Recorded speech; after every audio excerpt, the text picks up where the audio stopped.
I'm indescribably sad and angry about co-host shutting down. I'm not interested in discussing.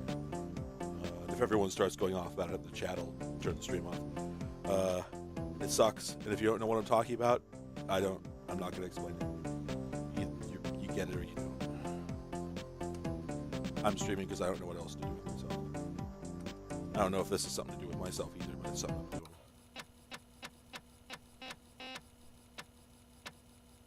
Hello, 100. Lately, I've gotten several beers that had mold in the rim of the can, and I'm like, I don't know what to do about it, because it feels like chances are the mold's probably not all that harmful, and it's probably just like due to spills from other beers nearby. Like sometimes it's worth washing off, and sometimes just like a little bit, and like,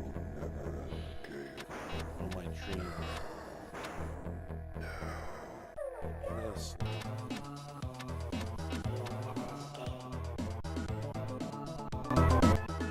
Well, it's just a little bit of mold around the rim. I mean, it's just whatever. It's on the outside. You can't see it.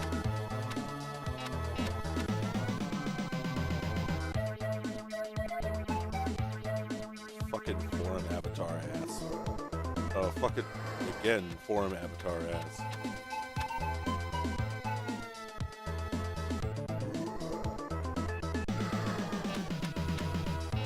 Audio might be quiet. It wouldn't surprise me.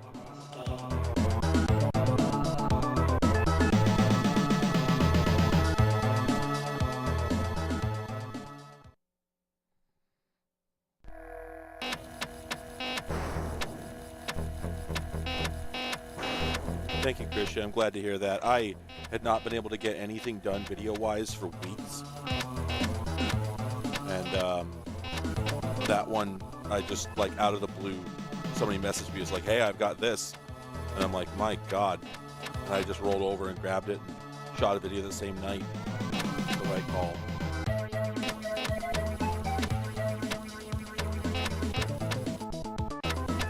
Quiet voice? Why would that be? Hang on. The knob not turned up all the way? Here, how about this? No, that doesn't seem to be making it. Well, okay. I guess that makes a little bit of a difference. Oh, yeah, I guess my mic meter was only going into the green.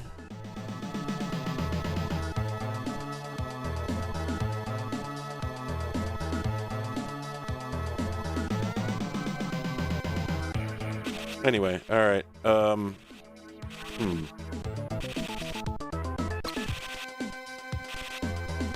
I don't know what game this is. Well, I mean, I know what game this... I don't feel like setting up my old Launchbox layout. It's too much effort. Boy, Duke Nukem 2 really doesn't hold up, turns out.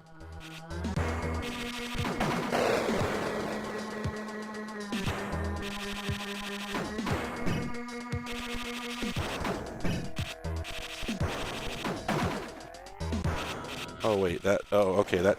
Oh! Okay, you got a charge gun.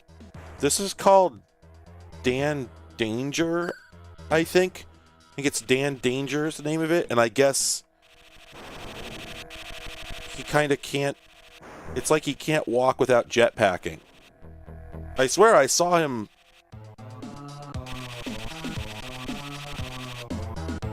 I swear at one point I saw him not jetpacking. But yeah, see, you saw that? He was walking there for a second.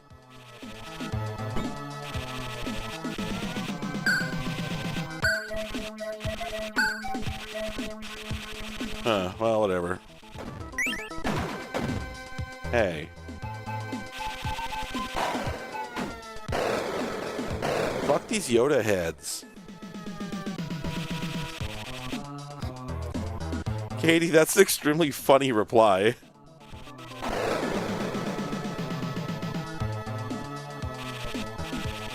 Is that a phone or a gas pump? Oh, cool, I have limited ammo? Oh, great. Oh, I just did something. Oh, hey, guess what, everybody? My computer's overheating. Oh, this rules. Why? Why? Why is that happening? Why is this... Oh, it thinks my CPU is at 100 degrees. Well, that's physically impossible.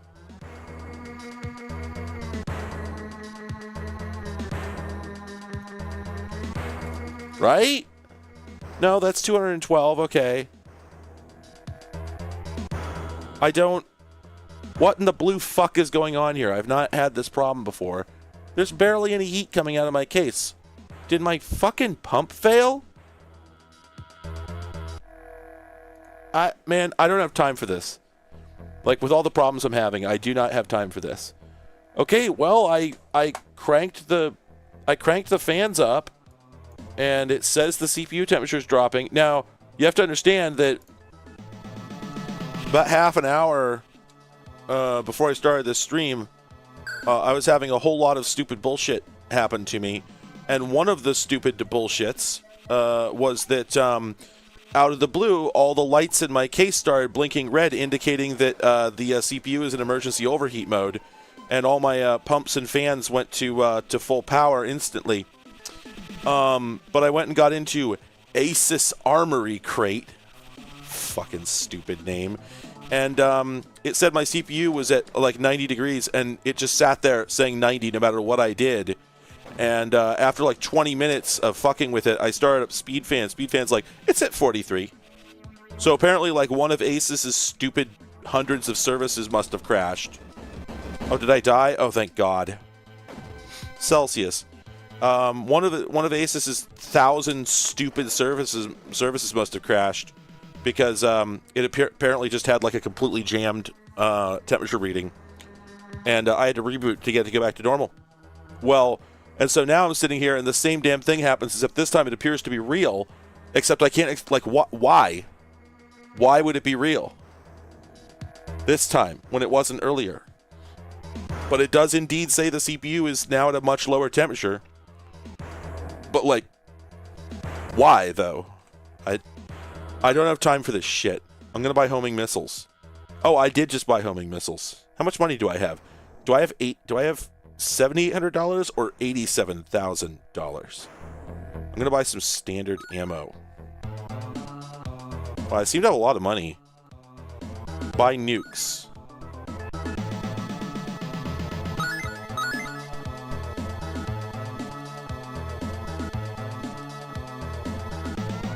Don't have enough fuel. Oh, okay. I get it. I don't think this has anything to do with water cooling, Mega. It probably, I would think, has something to do with the computer's temperature sensor reporting the wrong value. Just a thought. How do I... Oh! Wow, this sucks. I bought all this ammo, but I can't control what direction it fires in? Really? Oh, cool. And when you run out of ammo, it doesn't switch weapons? It just sits there with you hitting, just slapping the hammer on an empty chamber? What's up, fucking t-shirt I buy at a gas station in 1997?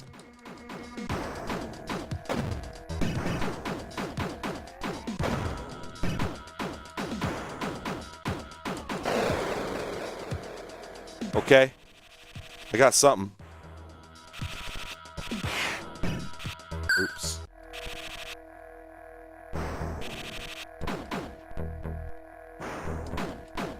This game sucks. This game's not good.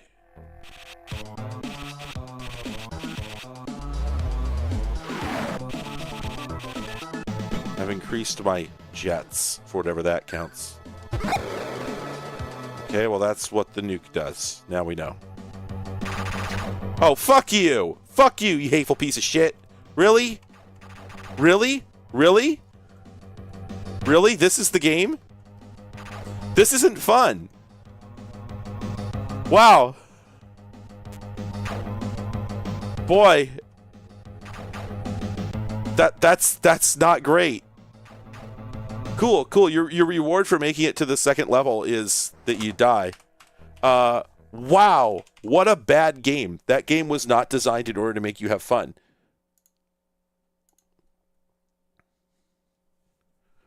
Man, yeah, if that's not an Amiga game, I don't know what is. By the way, what you just witnessed there was the exact reaction that every player had to it when it was new. Okay, here's a description of a game. This sounds incredible. Damage is a violent game about the character Michael Model Citizen. We had a baby eats a boy. He was the perfect human who had everything, but found out that it wasn't enough, so he became crazy. This game is, this is Postal. This is just Postal. If you are good enough, maybe you will make it to the atom bomb at the end. Well, it sounds amazing. It won't be, but it sounds amazing. This is actually called Damage: The Sadistic Butchering of Humanity. Boy, this is rough.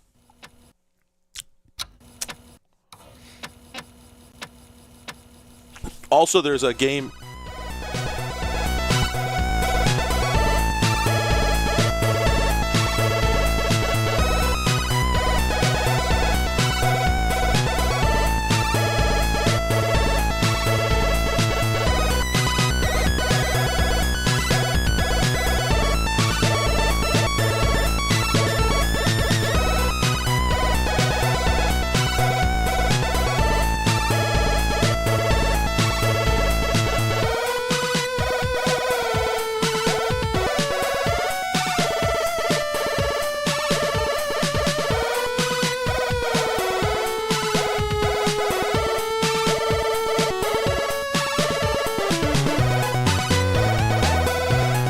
I was hoping it would cycle back around to the text.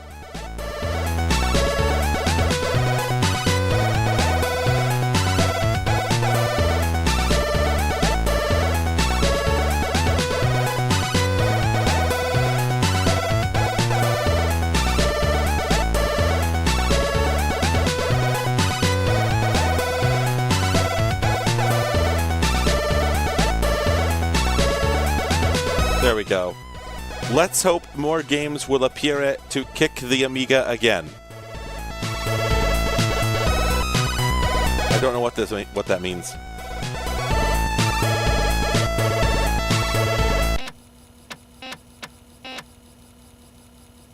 Not enough memory. Well, that sounds like a personal problem.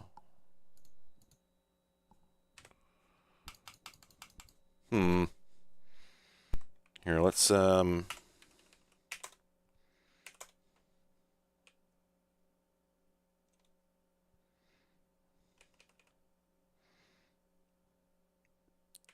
Sure, why not?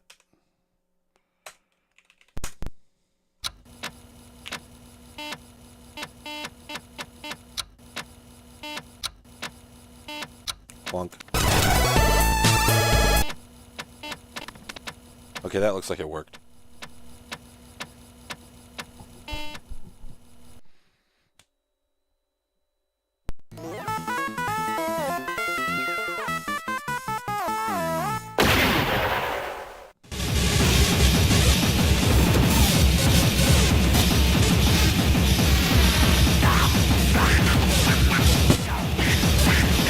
Wow. Thank you, Darth Vader. I'm glad you enjoyed.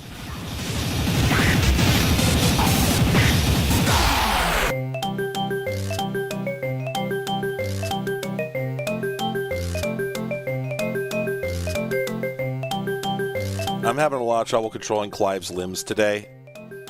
He's, I'm sorry, I just don't have the concentration to, like, deal with my motor actuators. Arms are just doing shit.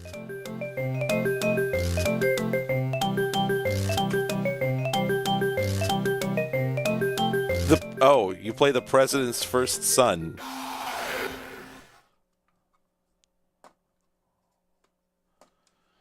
Mike Massacre. Yeah, alright.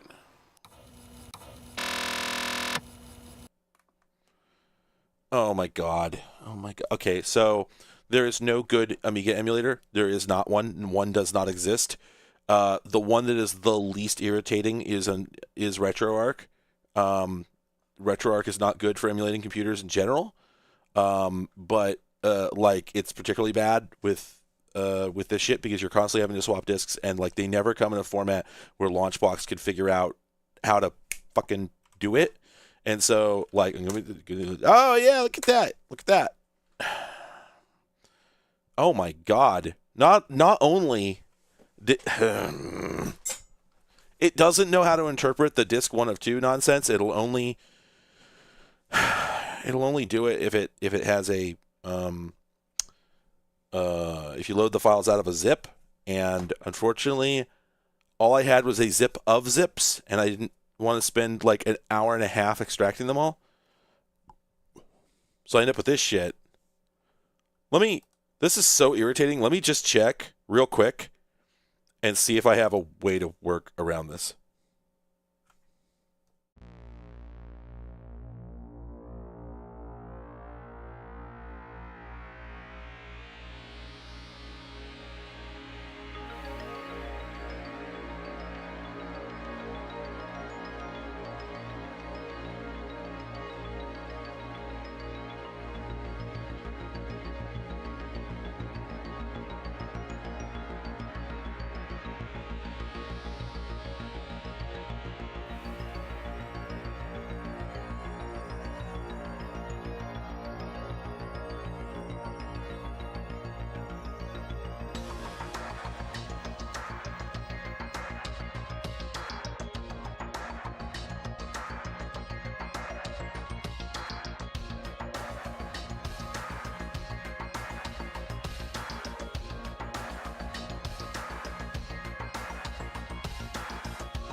Alright, I was defeated. I came up with no solution, so I just moved the file. Anyway, this art's not half bad, all things considered. I mean, it sucks, but it's like better than you expect from a game with this premise, etc. We got. This is going to be terrible. This is going to be really bad. Yeah.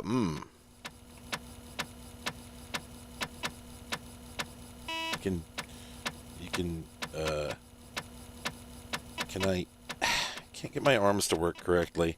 Well, there's the track indicator. There's the disk track. There's the disk track. I'm using a combination of VRig Unity and VC Face. VC Face is giving us the boy, and VRig Unity is doing the tracking.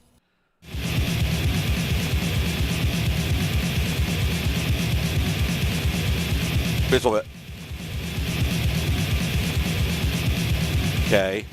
All right. Okay. All right. It's 8:38 p.m. over here. Is this it? Like, is there a game? Yeah, I'm still using RetroArch. Nothing else works better. Sirs? This is it. This is it. This is all we get. This is incredible. Oh, wait a minute. Is this the game? Oh my god, this is the game. I thought this was a loading screen, but this is actually the game. Please tell me this music is going to change. Oh my god, the game is so slow. Same thing, but quieter. This game might be one of the most amazing things I've ever seen. It's entirely possible. How do I attack, though? Whoa. Okay, it's the fire button. Like, I was pressing that a bunch before, and, like, no dice. So, like, as you hold the same direction, eventually, I think you break into a run, or do you... Oh, okay, you gotta hold the fire button to run. Okay. This is a style that you don't see on this platform. Like, people will talk about, oh, pixel art, but it's never actually pixel art, you know? This is pixel art. The music is unbelievably bad, so that's pretty funny. What do I... Oh my god. Oh my god, how do I do anything? No, you can't pray to Satan. Nothing like that. I'm pressing up, and like nothing's happening. This is incredible. This is incredible. Can I run off the side of the screen? No. Nope. Oh my god. Okay. What about the keyboard? Does the keyboard do anything? No? No? My god, really? I've tried holding up. I've tried holding down. My god. And just like the constant loop of one horrible metal riff. Okay, hang on. Maybe there's something over here. Like, why can't we go through the doors? We can't even go through the doors. Oh my god. We can't do anything. Nothing works. Nothing does anything. Yeah, I've tried every combination. Oh my god. I'm in hell. I'm like, I know the game is supposed to be like sort of set in hell, but like I'm in actual hell. Oh. Figured out how to do that. At least there's that. Oh my god. Oh, this is the worst. This is the worst thing. Like, there's no game here. There's like this is nothing. Oh, wait. No, hold on. Do I hold up? Is that what it is? Because I held down and eventually he looked towards the camera. There, oh my god. Oh my god. To go through a door, you have to stand in front of it and hold the up button for like a solid second. Okay, this is the game. We just beat up motherfuckers. Is that a grandma or a monkey? Okay, yep, that's the game. Boy, this is European. Yeah, see those particle effects? Probably spent more time on that than any other part of the game. I should probably read the text. Michael Model Citizen. Okay, I just had to make sure there were no, like, you know, neo-Nazi slogans going on at the bottom of my screen, because it did seem possible. This game is called Damage. So as far as I'm concerned, this is the official game of the Joker from that movie. You know, the fact that it is actually piling up the corpses on the screen, you have to admit, is technically quite impressive for the time. You know, because there were sprite limits on this, which was making me think this is actually like pixel by pixel animated, which is so rare, aside like flight sims. Yeah, no, it does seem like nobody's paying attention. Nobody cares that I'm doing this. My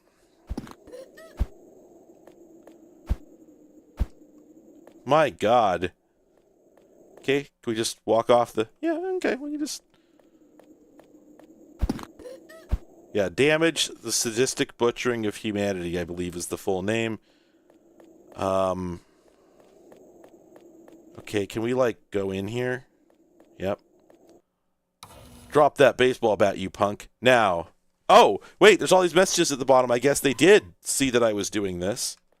Don't try anything. Your game is over. But my game's continuing. You're mistaken. Wait, isn't that a dude?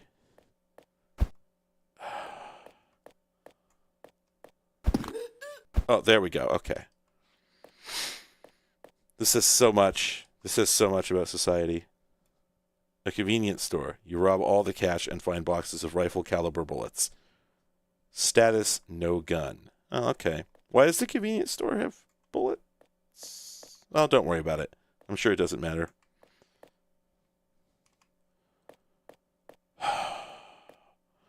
Boy, this is a real piece of shit. This is, perhaps... Yeah, this would be even worse on, like, a real monitor because it would only be at best 12 inches. So, is it a cop? Games just like this. Oh, that is a cop. Oops. Now, see, the description of the game in Retro or in Launchbox said that I would have a hard time fighting the cops, but I didn't have a hard time at all. So, the game is just like this. Oh, wow, that's like 3 cops. Do I have a health meter somewhere? Why can't I pick up a gun from these cops? But I deserve it. Entrance hall of the new box of flats. Oh, boy. Oh, boy.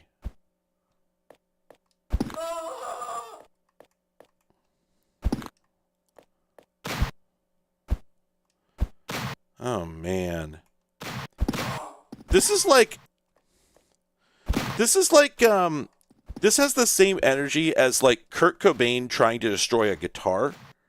Because, like, from what I've read, because I read the book about him, and apparently it was a thing that, like, he would try to do the, like, Jimi Hendrix thing, you know, and set his guitar on fire, but he couldn't get it to light, or he'd try to smash the guitar, but he just, like, he'd be there for, like, 5 solid minutes, just bang, bang, bang, because he didn't know that he needed to, like, hit it really hard the first time.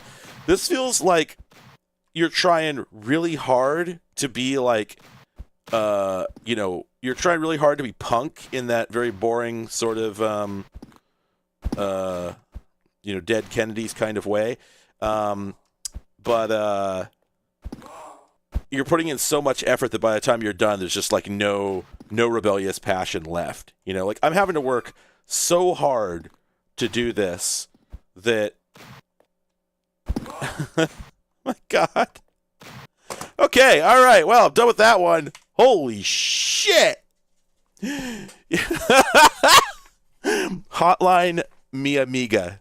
Hotline me. No, I got nothing. Wow.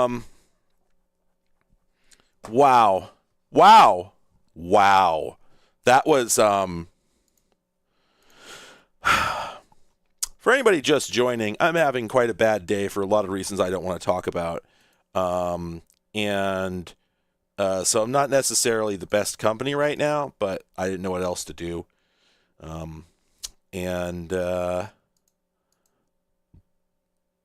Yeah, I'm just here. I'm doing this. I'm going to open Danger Castle for the Commodore Amiga because somehow, for once, that's better than the day I was having. Hello, Hudson.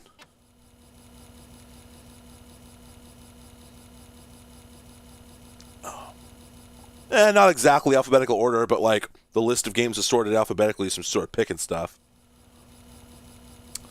Hotline Helsinki is pretty funny. Yeah, I guess Mia Amiga is like that. Well, I don't know. Maybe there's a double entendre there, but at any rate, I just looked over at my Launchbox game library, and I have a subcategory entitled Scunny, and that's a reminder of all those terrible, just awful Scunny games I had to play.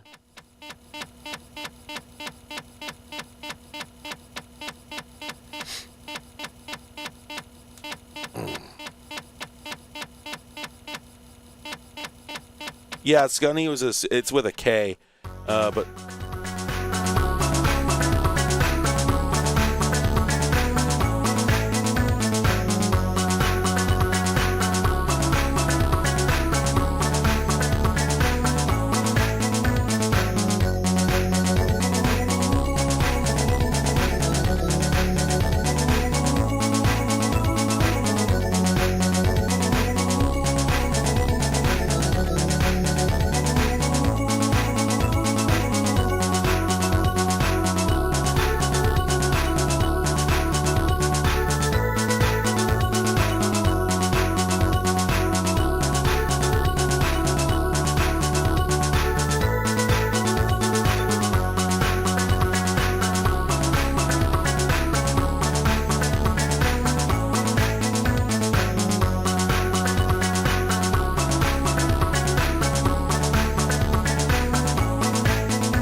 know, Steven, it wouldn't shock me at all if this was literally just New Order, because I've heard a number of like absolute banger mod tunes on the Amiga and whatnot, and then found out later they were just covers of pop songs. Because like, there's a lot of New Order songs that don't come up in the top 10 if you go to Spotify and get their greatest hits.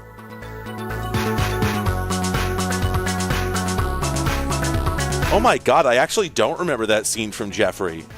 Oh wait, yes I do. Yes, I do, that one. He's like, puts on the music and just like spins in a circle and collapses onto the couch. I think about that every single week.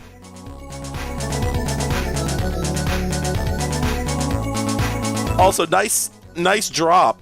Nice pull. Jeffrey, Jesus Christ, who's seen that movie? It's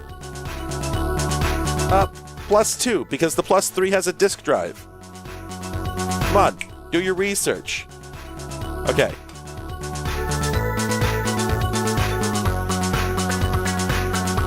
Gosh, this bangs.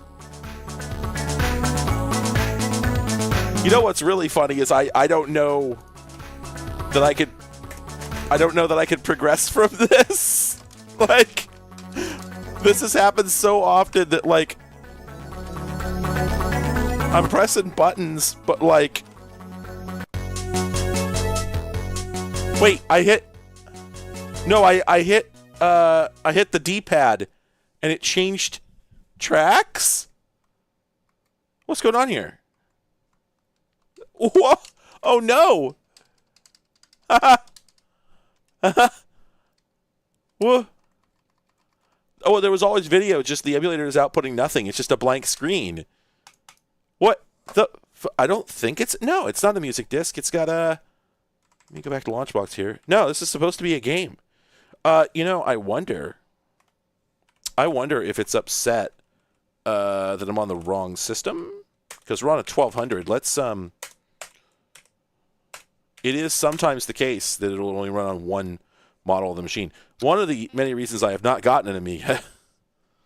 Okay. Please press left mouse button and wait 1 minute to start the game.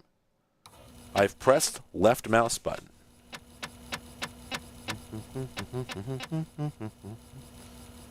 This already looks slightly different. I don't know if it's supposed to.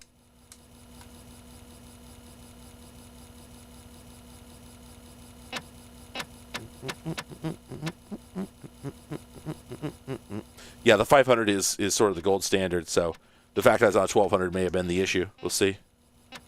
Like, we'll probably get the music again, but I'll probably be able to skip it this time. Or maybe there were actually graphics there, we just couldn't see them.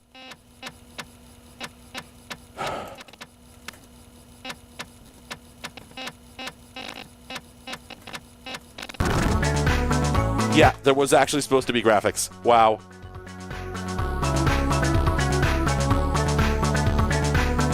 Gladbecker Strasse. Although... There we go. Yeah, the floppy noises are great. It's such an improvement.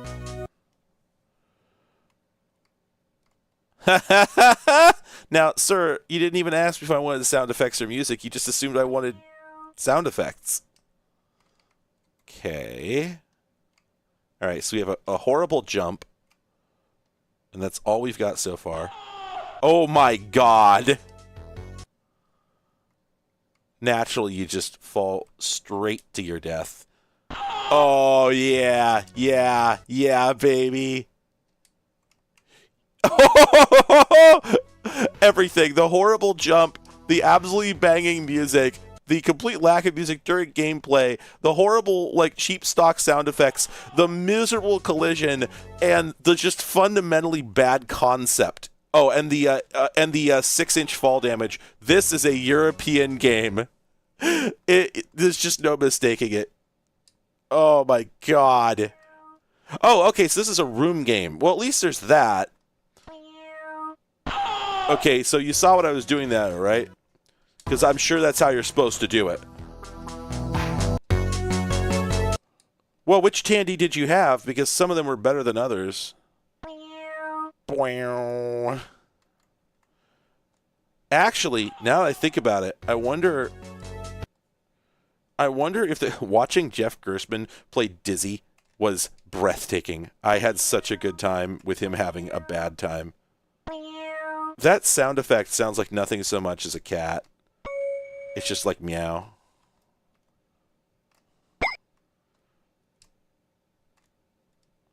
Ugh.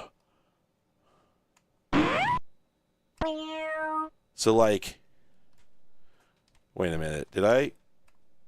Fuck you! 100%! Oh, really, Goldcam? Where are you? I mean, I ended up getting mine from Germany. So it's got a Court Z, I think. But you could just fix that in software. Vancouver. Oh, okay, yeah, Canada. That'll do it. I don't mean to sound dismissive at all. I'm sorry that you're in that particular pickle. Oh man, this sucks. Yeah, so I don't think I can actually make that jump back and forth the way I was thinking about.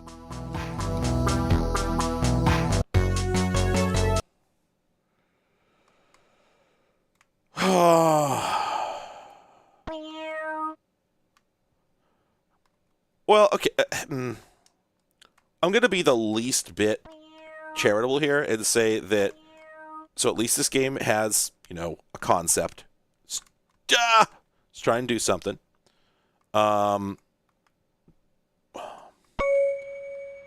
It's not just...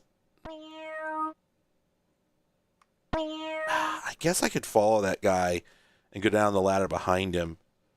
Oh, question mark? I got item. Basically, what I'm picturing here as the principle is that I can't jump over that guy, right? No, I can't get high enough. I don't think I can fit between these two, can I? Yep. Ah, damn it. Well, okay, so, yes, there's the problem of only having 4 channels for music and or sound effects. The trouble is that every game console also had limitations that bad or worse and managed it. Like, the NES also had 3 channels, I believe. Well, technically it's 4 with the noise.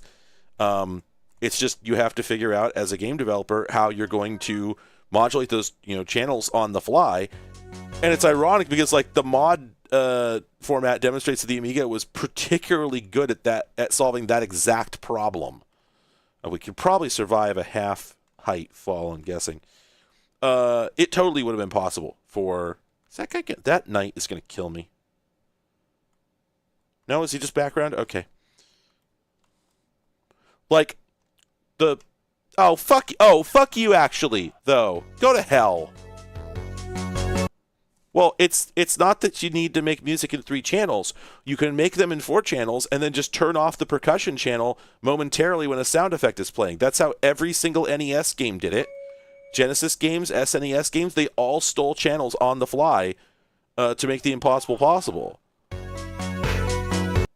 This was an established practice years and years before this platform existed. All right, this game's not good. Well, so that is the big question. I don't think it's laziness.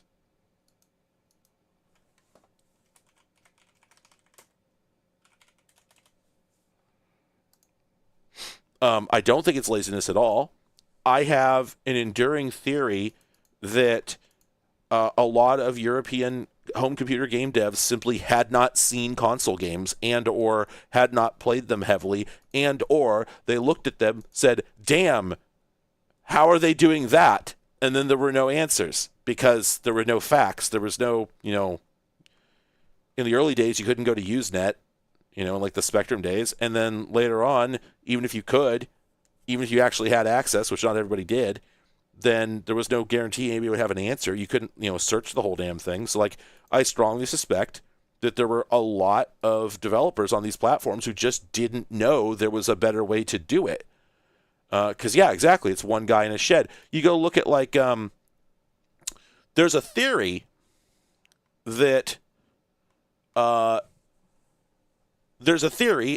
I don't think anybody will ever know if it's true, that Micronix, the legendarily bad NES game studio that did 1942 for Capcom and a lot of other like not licensed titles, but like low cost NES and Famicom games, was in fact one guy who was like a college student and was just pretending to be a corporation with a bunch of programmers, and thus just had no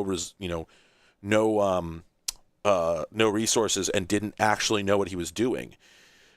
Don't know if that's true. However, if you look at the games that company made, it does kind of look like it's maybe one guy who didn't know how this worked. Because you look at the software coming out of virtually any corporate game studio, which was most of them. And we're talking even the crap, like the Victor Musical Industries garbage and all the stuff on Crontendo that's not one of the A-listers that everybody knows. You look at all this stuff, and anytime that it's like a company that probably actually employs, 4 or 5 or 6 people at least, then they generally understand this. And then you look at Micronix, which was very possibly one guy, and they're struggling with it. And the games have terrible music because presumably they couldn't figure out how to multiplex the channels like that. So I would not be surprised at all. I mean, I never realized what was going on. I always wondered how I heard the NES only had 3 voices, and then I heard the NES only had 4 voices. I think, right? It's what it's 2 triangles, a square, and a noise track, I want to say. Have a good night, Cadence. Thanks for joining. I heard that it had that limitation, and then I would listen to a game, and I'm like, no. That's not possible. There's too much going on.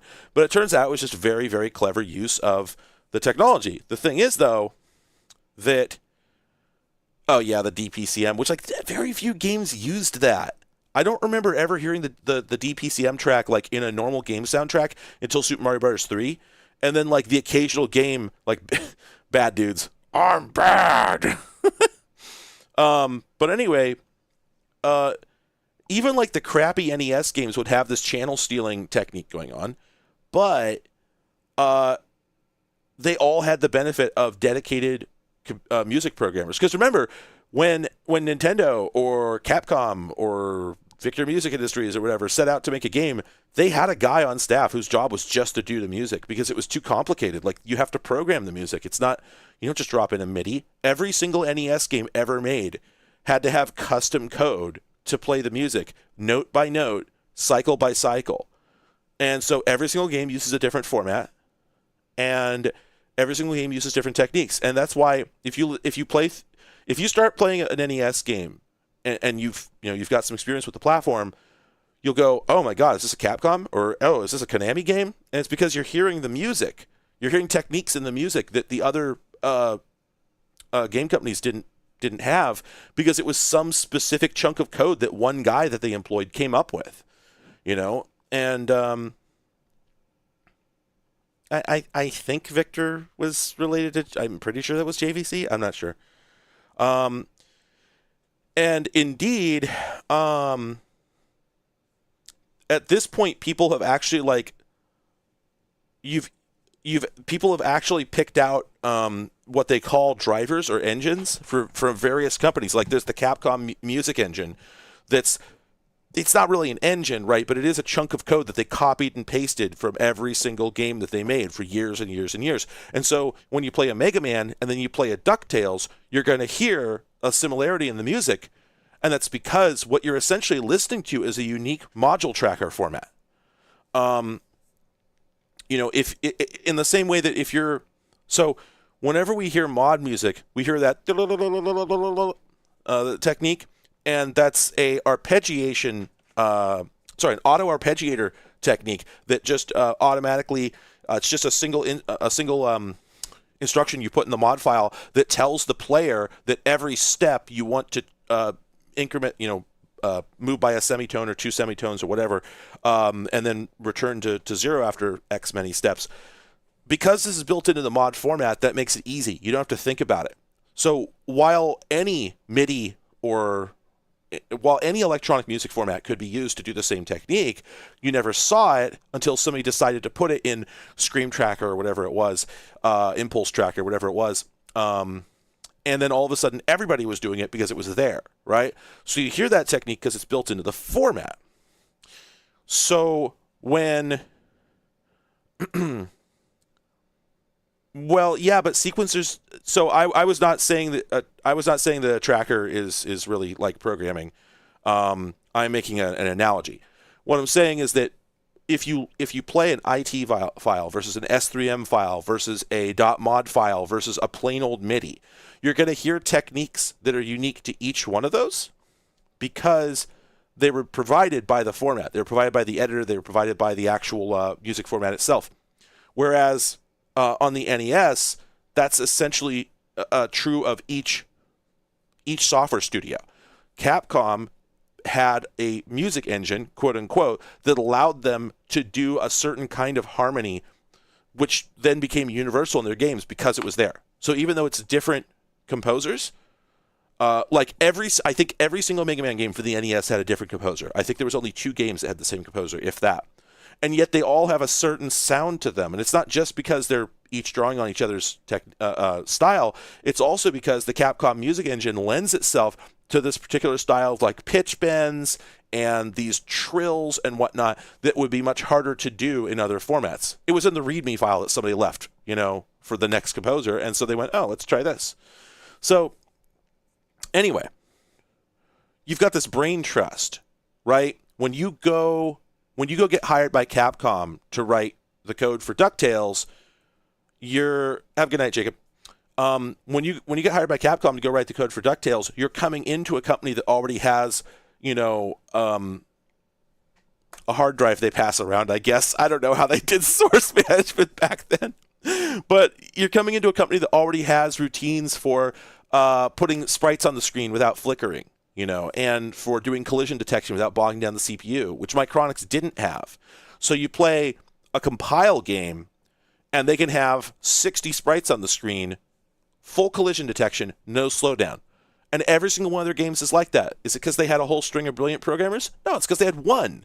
And he wrote a great routine, and then they kept using it, right? So these companies were partly valued by their code libraries, I think. No, I don't even think. I know. This is a fact. Compile is, at least now, legendary for their NES shmups that didn't have any slowdown. Almost nobody else could manage it. It was so common for shmups on the NES to have slowdown due to the CPU being so slow and the need to do collision detection being so complicated. If you ever program a video game from scratch, you find out that collision detection is a gigantic pain in the ass. As soon as you do it for the first time, you're like, okay, so we take this guy and we check his coordinate against that guy. You got to check 4 coordinates. So you have to start with this position, then you got to calculate half a width out this way, half a width back that way, and up and down, producing 4 tuples, which you now need to check against every other tuple on the entire screen. And if that's 30 guys, then you've got to do, the 120 calculations, right? And for every one of those guys, you got to repeat all those checks. Now, there would be ways to make this more efficient, but there's absolutely ways to do it poorly. So, anyway, well, remember that the NES had dedicated sprite hardware, but it didn't have don't quote me on this, but I don't believe it had dedicated collision. Or if it did, there was something. No, I don't think it had dedicated. I don't think it had hardware collision detection, but I could be wrong about that. Anyway, the point is that at some, I would bet that if you were to go back and look at the really early NES games, you would find that they didn't do this channel stealing technique with the audio. They probably just used very cleverly composed 2-channel audio. And then as time went on and game developers got more ambitious, then they started doing this full 4-channel and 5-channel audio and then using this channel stealing technique. But meanwhile, you've got these bedroom developers that are left out in the cold because they don't understand how this is being done. Or, they hear it and they're like, okay, but like, how do you do that? And there's no one to answer the question. And so I've always imagined that, on all the British computers, it's certainly possible, but it is complicated. and not being given any sort of starter code to work with. Oh yeah, absolutely. It's great that we don't have to do that sort of shit anymore. Like, realistically speaking, I don't think that any game really needs to do manual collision code, even though we have the CPU power to do it now at a much bigger scale than we used to. Just use what's built into your engine. You're using Unity, you're using Unreal, you're using Godot, like whatever. Just use it. It's fine. The 2D collision detection it's okay. It's okay. It'll do fine. Start game. Okay.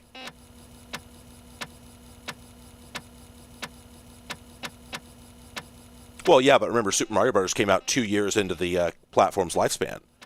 I'm talking about 1983 games, so we'd have to be looking at Donkey Kong and whatnot.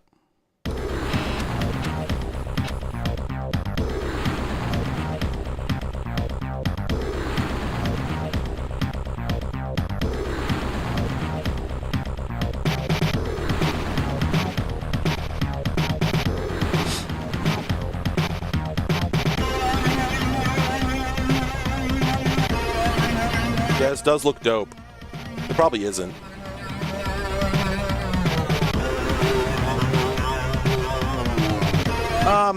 X, you could be right, but you have to remember that the same was true on the ZX Spectrum, the Amstrad CPC, even the Commodore 64 to some extent. I think some games did that. So I think it was really more of either a cultural thing, just this is how everybody did it, or I don't know. All right. Gremlin graphics. Oh, that jump. Oh, that jump sucks. Okay, so we've got defender lasers. Oh, this is, holy shit, this is a walking shmup. Now, I have to admit, that's a new one on me. The asshole's above you, but you can't fire up, really. Is this what we're doing?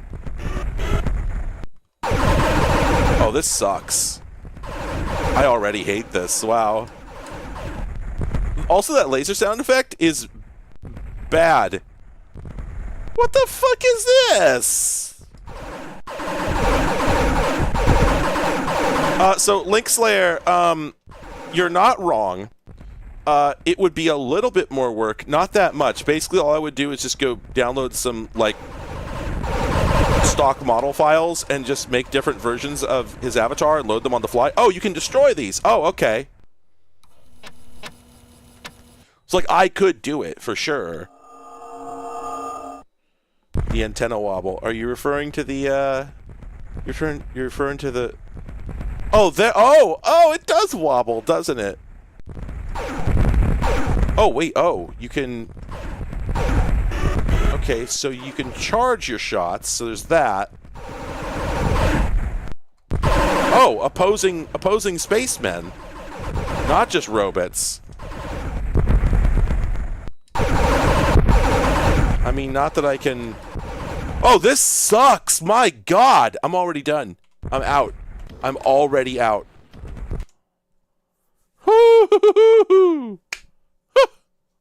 Heavens. Crap, that was called Dark Fusion. Man. Oh. Now, what was the game I was looking for? Yeah, see, some guy has a point that, yeah, this is the general complaint that I have. Like,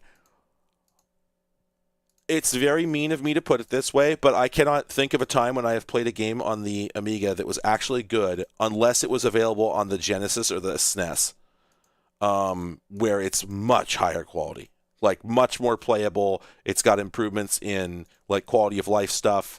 It plays smoother, etc., etc. You know, it's tragic, but what can I say? You know.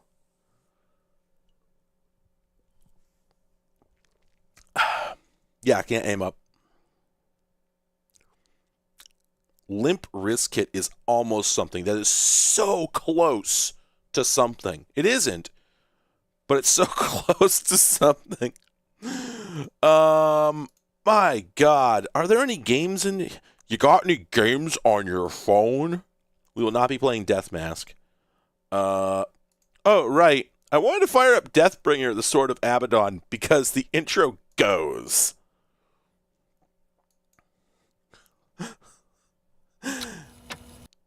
Y'all ready for this?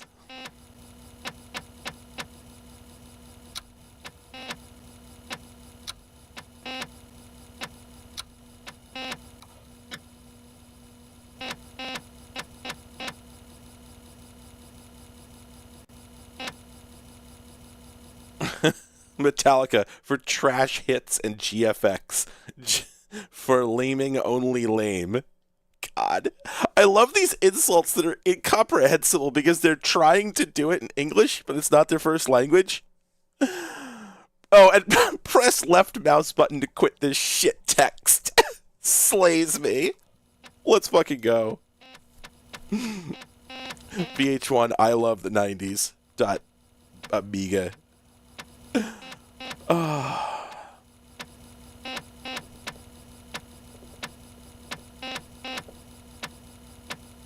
Bad vibes, that's funny.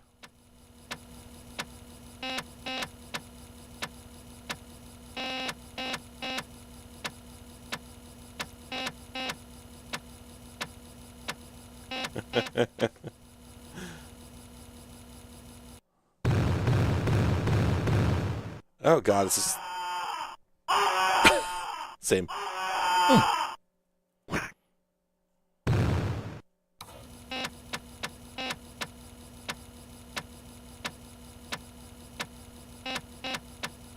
It's the best possible intro.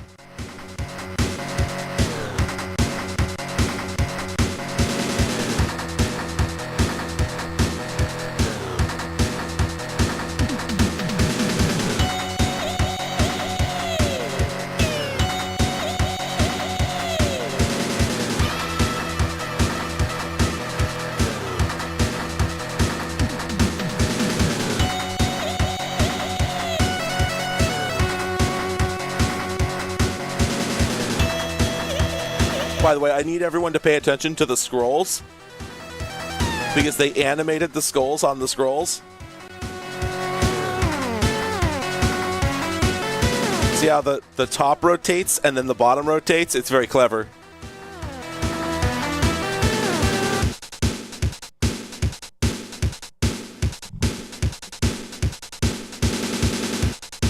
When I tried to play this game earlier, I could not even get it to run. I just wanted to fire it up for this. Oh, by the way, the intro sequence is incredibly long. Still going. I could not find a way to skip this. Do a barrel scroll is pretty funny. Please pet your cat.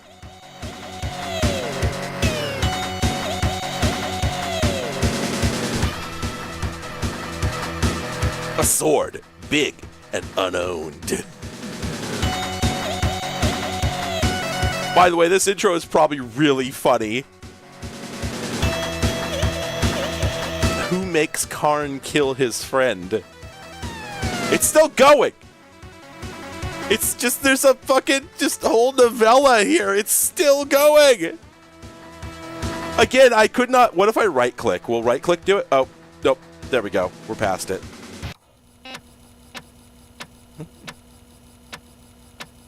Just, yeah, this, the intro just being the scream. It's like the Monty Python It's intro. It's. Oh, it's going to load this time? The last time it did not load. Oh, right, the runes. I happen to have the runes. Please hold. I said that as gay as I could possibly manage it. All right, let's see. That one. Okay, that's it. Gotta log into my gotta log into my.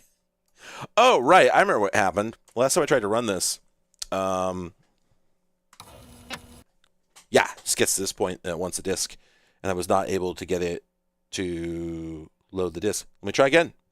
BRB.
Okay, I have tried everything, and I just cannot get this godforsaken thing to load, which is really quite a shame because supposedly this game has a lot of parallax scrolling. That's the thing. Yeah, supposedly each of the 36 lines of the background scrolls individually. So supposedly that looked pretty cool, and we will not be seeing it. It's the kind of day I'm having. Can't win for losing on this day. Here's the game I was gonna load. That wasn't even that game I was gonna load.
fucking...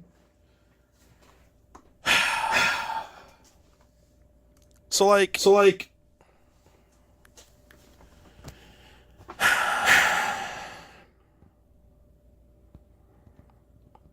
You know how frustrating this is.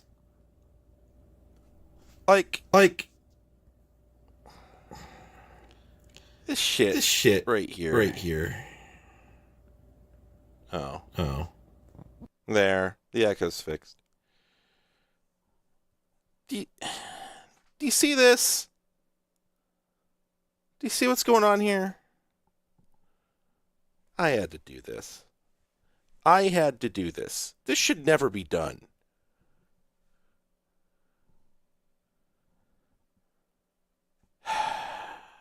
Like, the fucking day I've had, to be honest.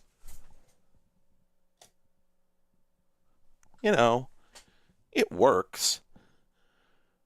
But that's hardly the point. So,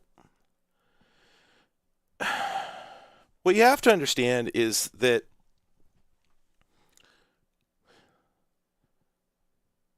my God, where do I start? Here, let me just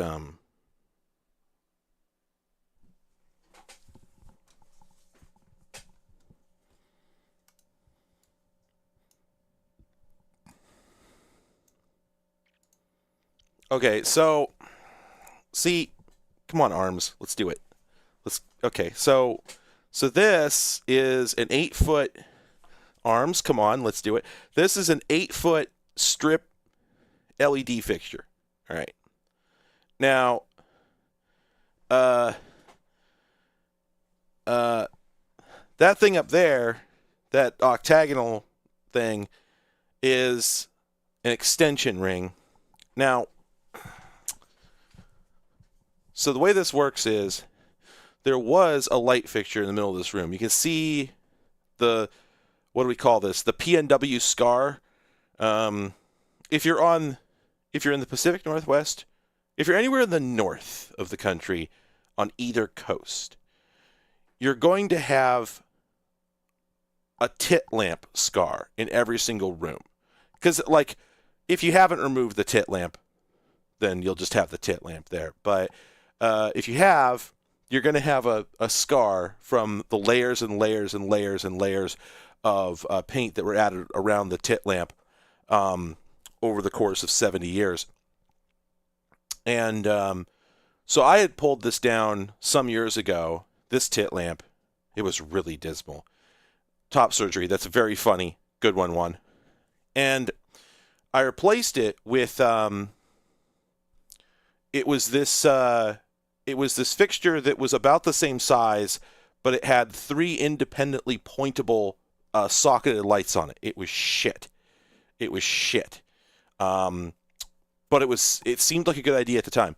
So recently I came to the conclusion that my bench setup here at home didn't have enough light. And that's why I was having trouble with making it look not dismal. I fixed that. That's fixed. But part of what I had to do is I needed to put a really bright light on the ceiling to solve this, because it turns out that this light here, come on, arms, come on, let's curl it. I don't know why I'm having so much trouble with them today. You see, sir, this is what it's like being Clive. This is the Clive experience. He's just like, let me point at this, and then his arm goes in the wrong direction. Arms, yeah, apparently this ain't happening. Well, anyway, the light that you see that's on down there is a ceiling mount. It's the modern style of LED, LED-based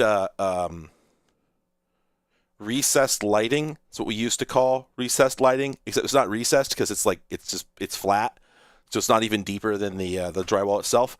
But anyway, I've got 4 of those in here, and when I had them installed, I thought of it as, wow, that's a lot of task lighting.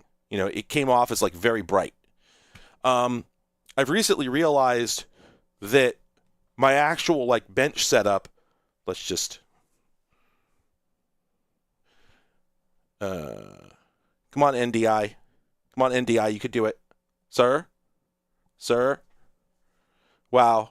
Nothing works today. I'm telling you. Okay. Hide. Unhide. No? No? We're just not going to do it. You know, honestly, like, I respect that. I respect that the NDI plugin has just decided that it doesn't believe in any of that. You know? It's like, you know, actually, I wasn't even supposed to be here today, says the NDI plugin. This is amazing. Like, honestly, I'm kind of astonished. Here, let me copy and paste. No. No. No, I'm just not allowed to have it, it appears. This is incredible.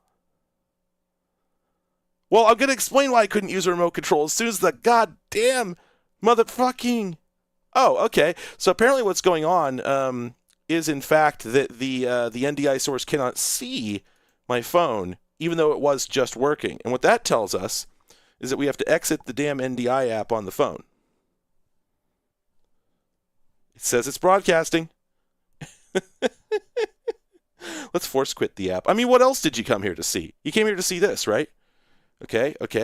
Are we hot? Are we hot? Are we hot? We're not hot. This is amazing. It never ends. You don't know the day I've been having.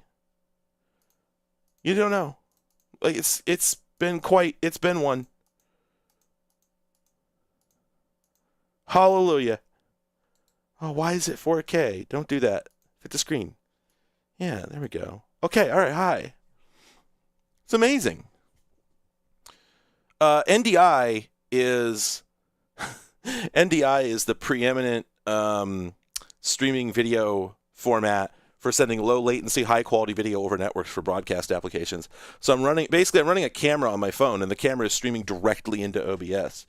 So yeah, this is my bench where I shoot all my bench videos, the little guys videos and whatnot. And as you can see, I've got this great big lamp in the top here, and there's a dimmer I just installed under there, and that's a cut-up extension cord I used for wiring it, because fuck Romex, I don't have time for that noise. And I realized eventually I didn't have enough light, so I put in these strip lights on the left, and there's another one over there on the right. And there we go. And so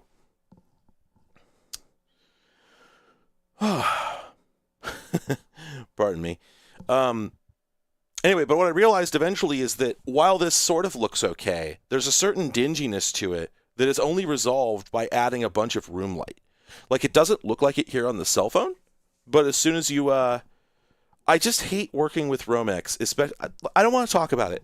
I use Romex for things that it's absolutely intended for, but in this context, I did not want to use Romex. Anyway, it looks okay here, but once you turn on the camera, the background over there looks really dingy. I had to repaint this wall. You could sort of see, actually, that you see that above that little gray pipe there, right here in the dead center, you can see that it used to be a sort of a dirty beige color, actual beige. And you can see sort of to the left of that I repainted it to a much brighter white. So that helped a lot, but you can still see that the light from here falls off really quickly as it gets towards that wall. And that turns out to be really, really visible on camera. So I had to do something. I needed fill lighting, and I know that some people's approach to this would be to mount like a clamp light coming off there and there, like some great big lights with umbrellas, but I don't have time for that noise. It takes up too much space. I mean, I have pipes on the ceiling for that purpose, but no, I don't want to. I just want to illuminate the shit out of the room. So I'm like, okay, I'll just go over to Home Depot, pick up some 8-foot lights, because I've done this, I've mounted lights many times in my life, so sure, fuck it. Turns out I was in a sharper image. Turns out I didn't have any pants on. Turns out nobody cared. Anyway, Romex is perfectly fine. I just don't like working with it in some contexts. So here's the beef. Here's the trouble. Here's what I need. I need this light to be dimmable. My phone is auto exposing, but you can see what's going on. Okay, here's where we run into trouble. Okay, so your very first thought is, well, what are you bitching about? Just get a normal light dimmer. No problem. I'll get a Lutron Casita, like this one right here. There we go. I can use this to adjust my normal office lighting to any level I like. Delightful. In fact, it turns out I had it kind of low. I should turn that up. It's kind of depressing in here. But whatever, you know. Well, okay, here's the problem. Sorry, I've had a hell of a day. I'm having trouble forming my thoughts. This here, you may notice, is quite a large light fixture. That is 8 feet long. So it turns out that if you want to buy an 8-foot long light fixture, you have to buy a commercial unit. So this is a commercial 8-foot fixture. I'm just going to show you real quick. What do we think constitutes commercial? Commercial grade, right? This one here is commercial grade. This is the good shit. This here, this is the good shit. It's just a big fucking mess. Like, there's no cable management. And this, what you're seeing here, this is how you're supposed to install these. Exactly what I've done here. You are supposed to, as far as I can tell, you are supposed to just hang the actual light module, which is just a bunch of shitty cob LEDs, off of the goddamn ground wire. This is what you're supposed to do. There is no other way to do this. I'm telling you, there's no other way to do this, to approach this problem. You have to do it this way. Also, did you notice how I just ripped that fucking open? I was not applying any pressure at all. There's nothing holding these together except, you see this? This little tiny metal tab that's just, this little tiny dimple, that's just, oops, it's loose now, and it's back on. Oops, it's loose now, and it's back on. And the same goes for these guys. It's fucking pathetic. You kidding? Yeah, see? It's just the same old Amazon sludge. This is not a professional quality product. This is not a commercial grade product. I could break one of these things over my fucking knee. This metal, I could dimple that by just squeezing it. It's light gauge shit. Then, turns out, here's why I bought these, because there's switchable intensity, just in case the dimmer didn't work out. We'll get back to that. And switchable temperature. Okay, fucking great, right? Oh, right. 2 light switches. I'll explain that in a minute. Bink! Bingo. Okay. Okay, now it's cold. Now it's very warm. Oh, the phone's auto-adjusting, so whatever. There you go. Yeah, you can see we're changing temperature. Bob is your uncle. Okay. Okay. Okay. Here's the trouble. They suck. Like, they just suck. They just suck. I don't know what to tell you. They're just terrible. Like, look at this shit. Look at this fucking mess. There's no documentation. So, like, in order to wire up the dimmer, get back to that.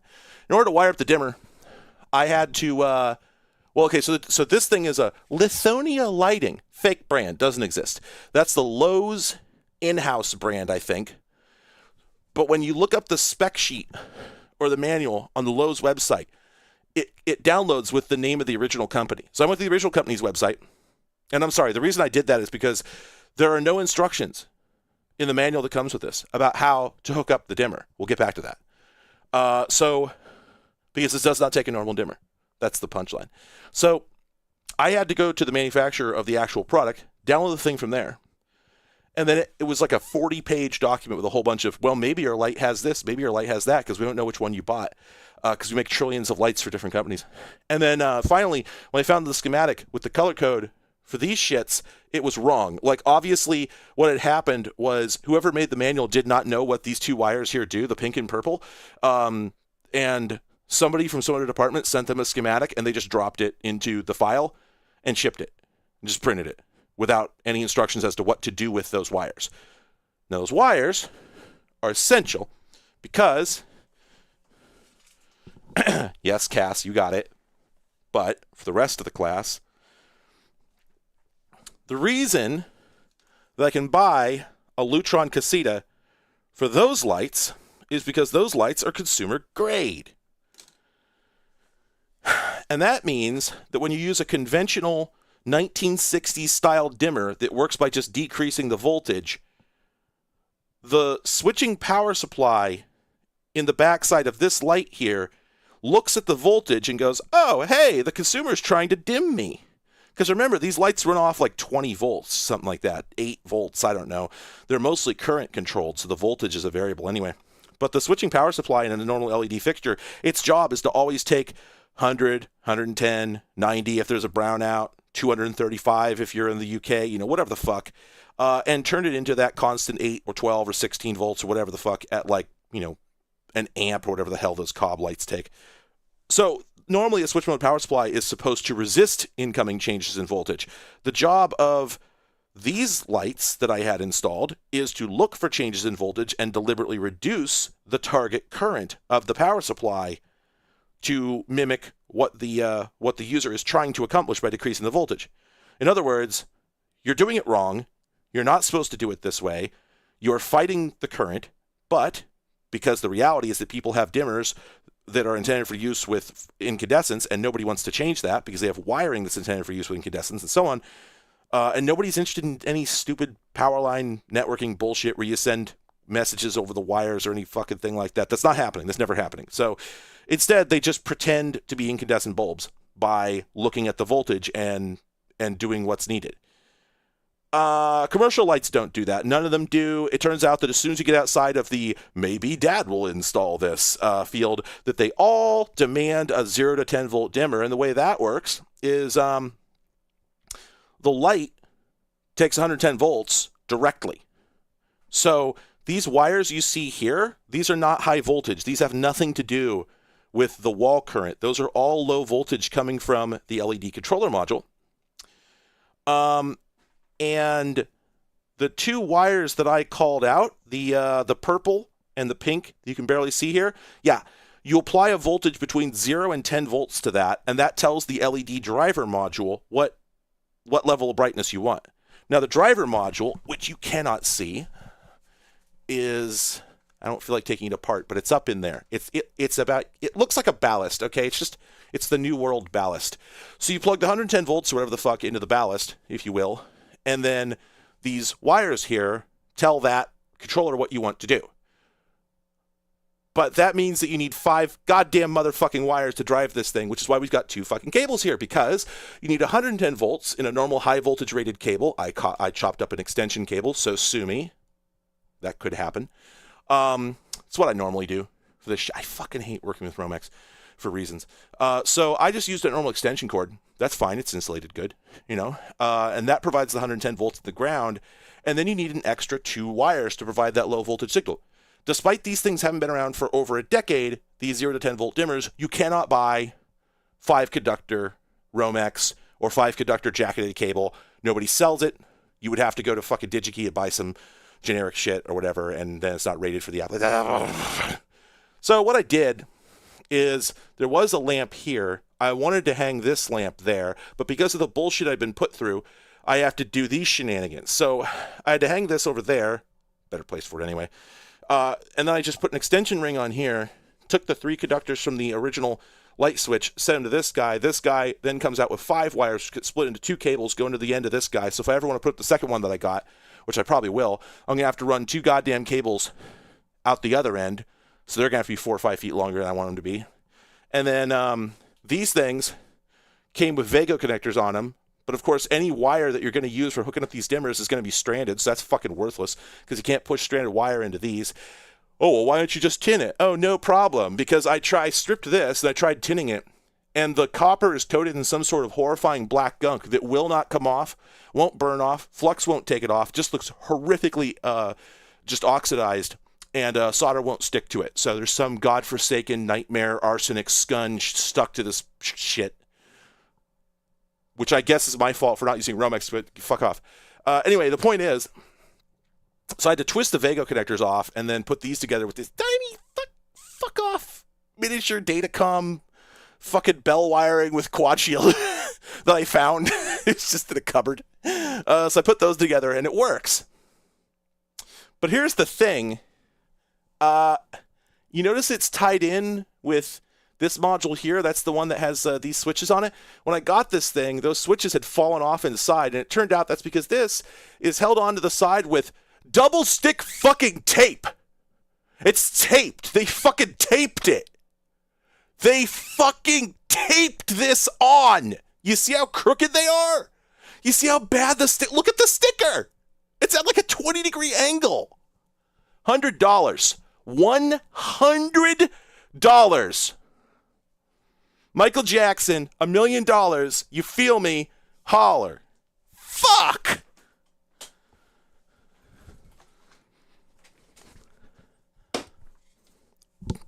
Commercial grade. Commercial grade.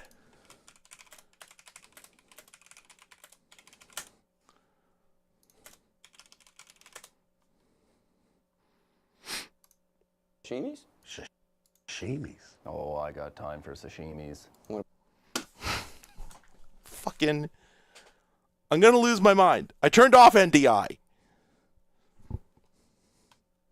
God! It's just so.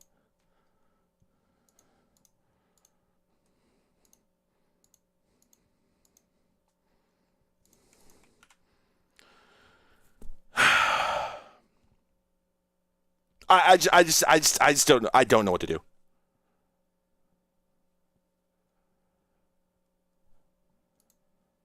I like, what do I do?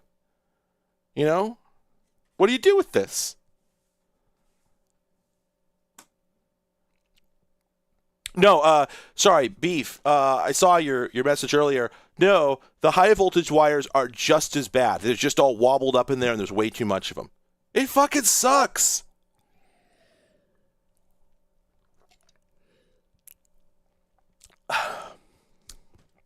And I can't swap the lights out for anything else. There is nothing else. There's nothing else. Like, here, let's just All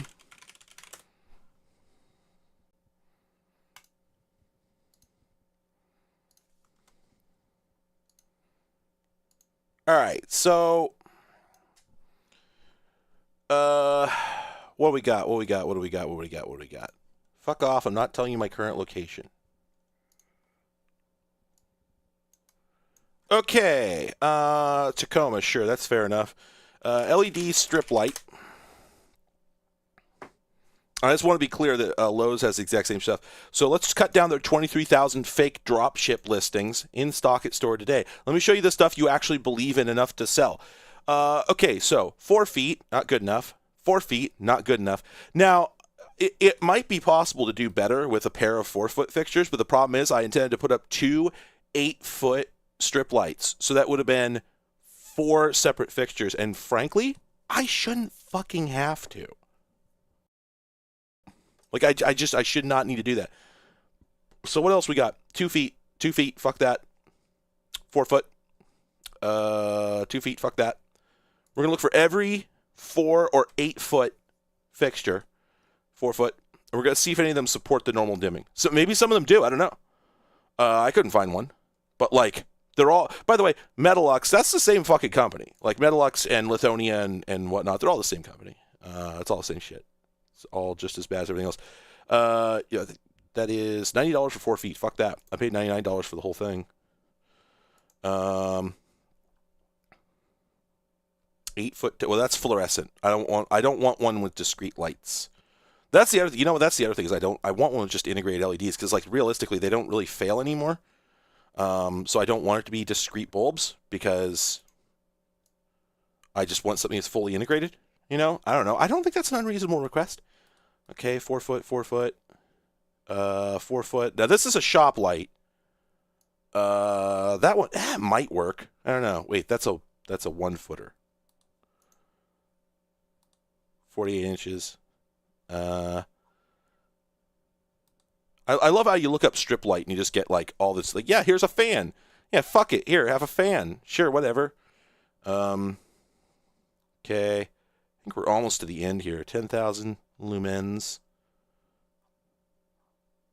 Oh, God, there's several more. Oh, there are 1,400 goddamn... Well, whatever. Let's just look at it. Let's see if any of these support this shit. So, product details. Is it dimmable? Non-dimmable. So, a lot of these are just straight up non-dimmable. Right, first off. So, just if you want dimmable at all, you're already selecting for... Yeah, here we go. Okay, so this one, 120, 277 volt input, but then, oh, wait a minute. Hey, hang on. Wait, what does that mean? 120, 277 volt, 0 to 10 volt low voltage dimming to 10%. I don't know how to interpret that.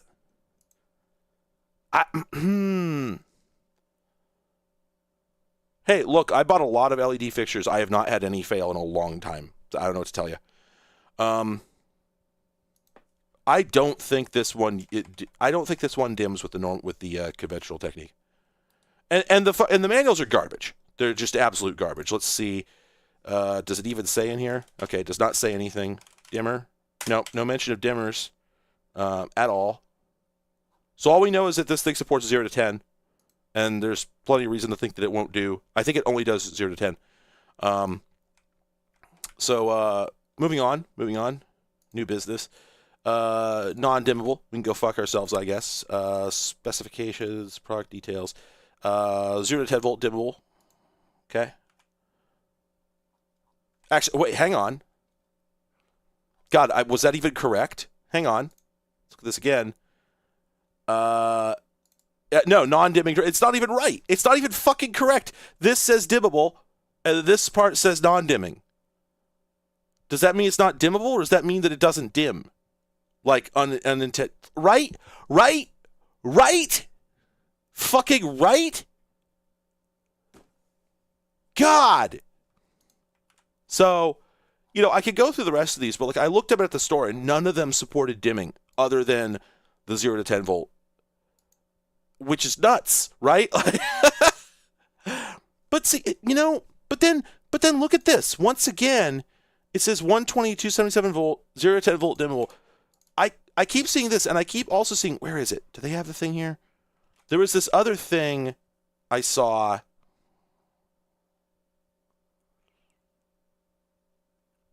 Where was it? Somewhere they've got this thing that says UNV, like universal voltage, something like that. And I assume it just means that it's a switching power supply. I assume. But now I'm wondering if 120, 277V actually means... No, okay. I was thinking that might be shorthand for the conventional but dimming approach, but no, I think it just means that they run on either 110 or 220. They're just for some reason using the most confusing terminology available. 277 volt? What the fuck is that? Okay, so I guess I've never seen this before in my life. Before I looked up these LED bulbs, I have never seen the term 277 volt in my life. Just like, sure, I get it. Like, I see how this would work, but of course, yeah, no, reputation's dead. Brands are dead. But you probably thought that there was such a thing as a dimmable strip light, right? I did. I got, but there's just fuck all. Non-dimmable. That one just straight up says non-dimmable. Mostly say non-dimmable. It looks like it's not easy to do, or at least it requires some amount of fucks to be given. Non-dimmable, I was at Lowe's. I went through everything they had. Same deal, and I need it to be dimmable. Okay, so brass tacks. Here's what it comes down to. I shouldn't have deleted that. Can I undo that? Sir?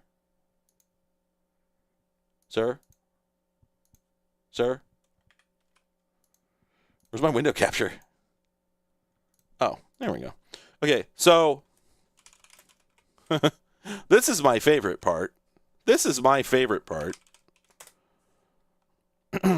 So Home Depot and Lowe's both carry absolute shit fuck ass loads of these 0 to 10 volt fixtures. Let's see what they offer that works with it. Oh, one product. One. They have one, and then everything else is just typical search engine sludge. These are all just wrong. None of these will do it. They're all just conventional dimmers. They have one. Just one. They sell 40 different fucking goddamn models of these commercial lights. One. You get one. So, I was at the store for like 2-3 fucking hours today because I was like, what do I do? You know, because I didn't want to put a light switch on the ceiling. I didn't want, or if I did, I didn't want to have to stand up to use it, you know? Because that's the thing. That's the thing, right? Like, what do I want? What do I actually want? I want to be able to sit at my desk, looking at the camera, and turn the light up and down remotely. Obviously. Now, I can do that with my room lights because they're consumer.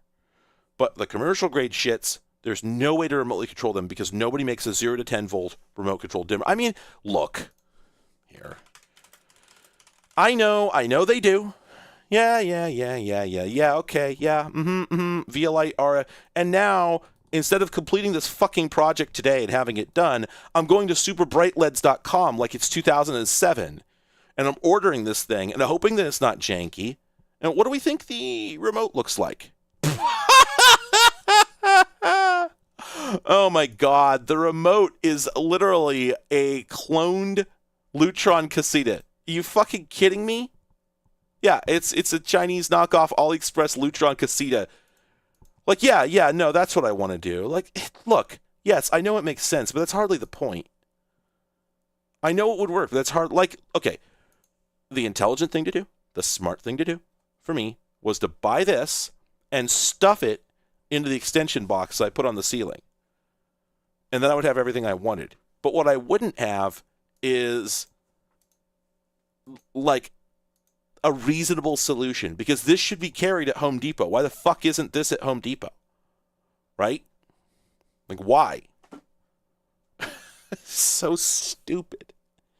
It's just, I am letting the bastards get me down. Okay? I am...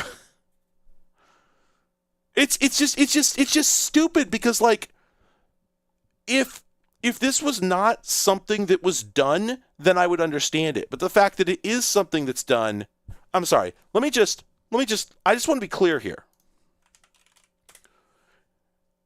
The thing that really fucks me over in the modern era is that today I walked into the Lowe's and I stared at dimmers.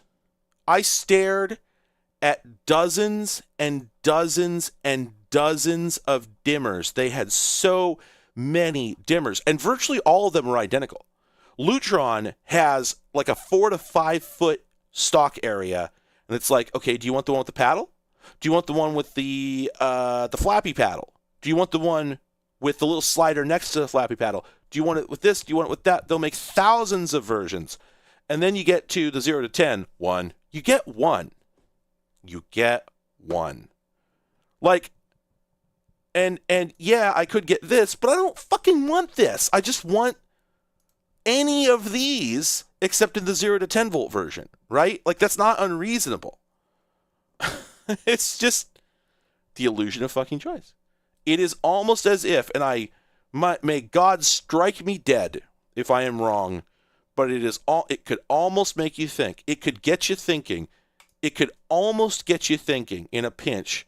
If you were peeved, if you were having a tough day that day, you might just start to wonder if possibly, perhaps, maybe, just maybe, there's a possibility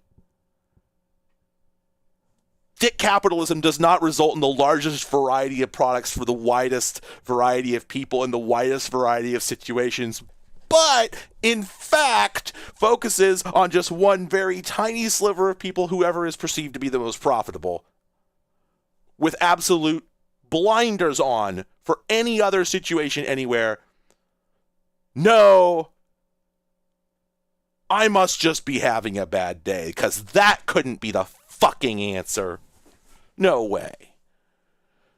No way. Motherfucker. Yeah, no, I'm sure they make what I want, but I shouldn't have to order it. I'm in a store with 120 fucking brands of dimmers. Why is only one of them 0 to 10 volt? I don't want to order some piece of shit online. Some piece of shit that's going to work for like a year and then start glitching out because it has so few users that the manufacturer has not bothered to work the fucking knots out of it. And maybe Lutron makes one, but is it... Here, let's see. When I looked up 0 to 10 volt casitas, I could not find one. Let's see. Yeah, so I mean, I don't, hang on. Do they make one that actually has the pairable remote? The Pico remote? Because that's what I want, you know. But it doesn't matter. I did what I did. There's fucking 2 electrical boxes on the ceiling now. May God have mercy on my soul. You know, no one will ever know this happened because when this house eventually gets sold, it will immediately get knocked down and they'll build like 16. What do you call a duplex that's 16 houses, each one the size of a closet? Hexaplex? Yeah, let's go with that. Fuck it. Anyway, the point is that we're coming up on the end of civilization.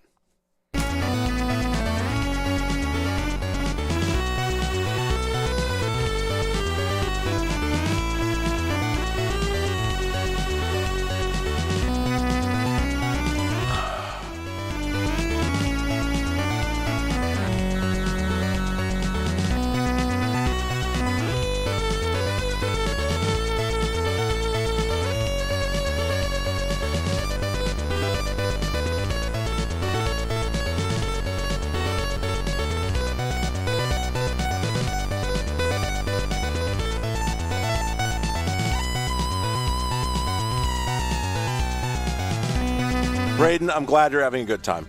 I was having a very bad day, and I still am, but at least somebody can get something out of it.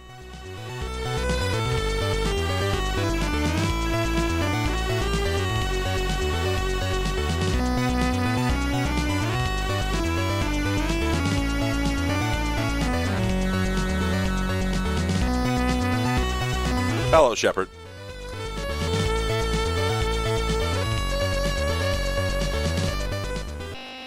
Oh, the little fade out. Oh, adorable. I love it. We can call up the boards. Hello, Flemish dog.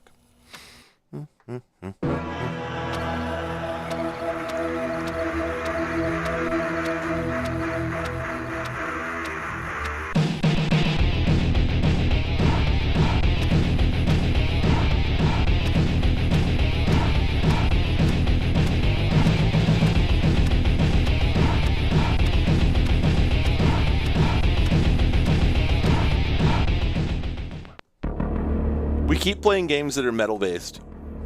Yeah, time to play some video games. This is the only time I've gotten Clive's arms to work correctly tonight, and I'm afraid to stop. Yeah, he's doing it. He's finally doing it. Oh man. I'm sorry, but Great Value Xenomorph is a fucking incredible album title. Maybe just a band name, honestly.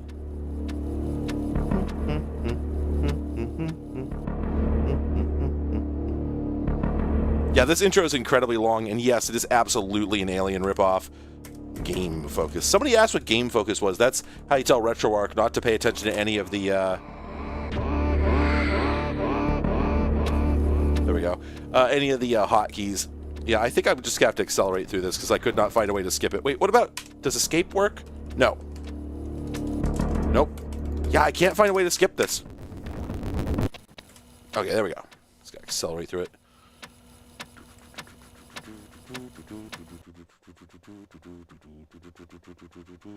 Yeah, right? It did sound like a dude's voice, right? Like, rah, rah, rah, rah, rah, rah. You know, it's funny, Vessus, because I did see a comparison between this game and a game called Gods. So, accessing dick.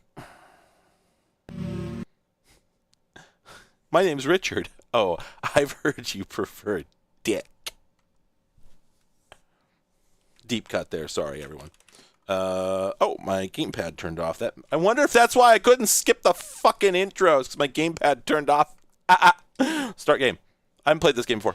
What do we got? What do we got? What do we got? Oh, right. Yeah, this one's Dick 3. Okay, please hold. I found out that it was loading the other discs. I just didn't understand how to use it. Haha. Dang. All right. And once Dick 3, B-crack or F-crack? I don't fucking know. beat crack. Bingo, dingo. Let's go.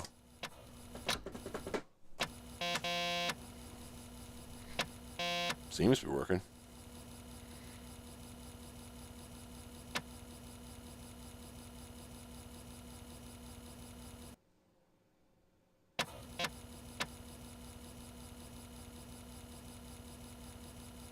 Okay, I've never heard of the Young Gods, but that sounds kind of dope. Strong, like, rat-a-tat energy. On the other hand, you did just say sampler, which made me think loop pedal, and now I'm thinking about that video clip called How Alt-J Makes Music. Put it in my butt, put it in my butt, put it in my butt. Oh my god, oh, the game's just going already. Oh man, it's that Euro platformer energy. God. Wait, so I can crouch, but I can't. Look at that reflection down there. What do you think? What sort of crimes do you think they're committing to make that possible? Oh, that's a power-up. Oh, okay. The Bitmap Brothers energy going on here is intense. Oh, okay. I just sort of assumed that going down here would kill me for some reason. Well, I say for some reason. Oh, okay. I picked up that A. And whoa, fuck! What's the the fucking Galaxy Quest shit? Like, yeah, it's right after the Crushers. Why do we have Crushers?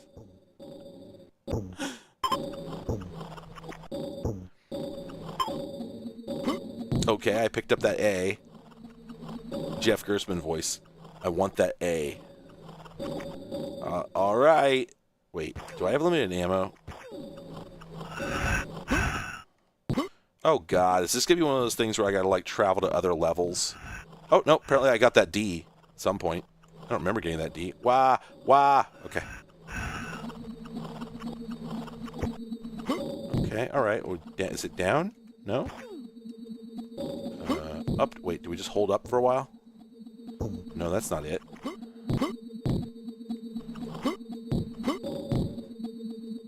Oh, there we go. You hold up and press the fire button to get in an elevator. Okay. I kind of dig these sound effects, to be frank. They're pretty choice. Okay, so... Okay, you know what? I gotta say, like, although this does have a number of, like, Eurojank platformer disease issues, you know, massively oversized guy that's sort of got that, like, jugga sort of walk, you know, which has its own problems. Just doesn't feel very... Wait, what the fuck? Wait, what?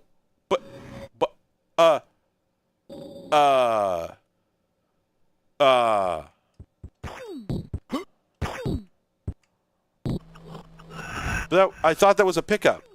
Was that not a pickup?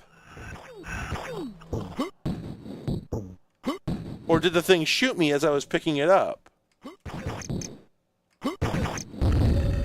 I think it did. Anyway, despite this thing having a whole lot of, like, European platformer diseases, it has a certain something to it that I'm not used to. Oh my god, there is an oxygen bar, isn't there? Wow, that thing's cool. So what, does this go down? Shoom. I don't like that sound. I'm not happy that sound is happening. Wait, I got B, but I don't have B on the bar. Oh, God. And also... Oh, no. Yeah, it's an elevator maze. Alright. I don't like it anymore. Okay, so that thing there, I jumped into one of those earlier and it killed me. But I think that's just because I think I got shot by the guy at the same time. Right? Oh, I got gun upgrade. Fuck yeah, let's go. Oh, shit. Oh, god damn it.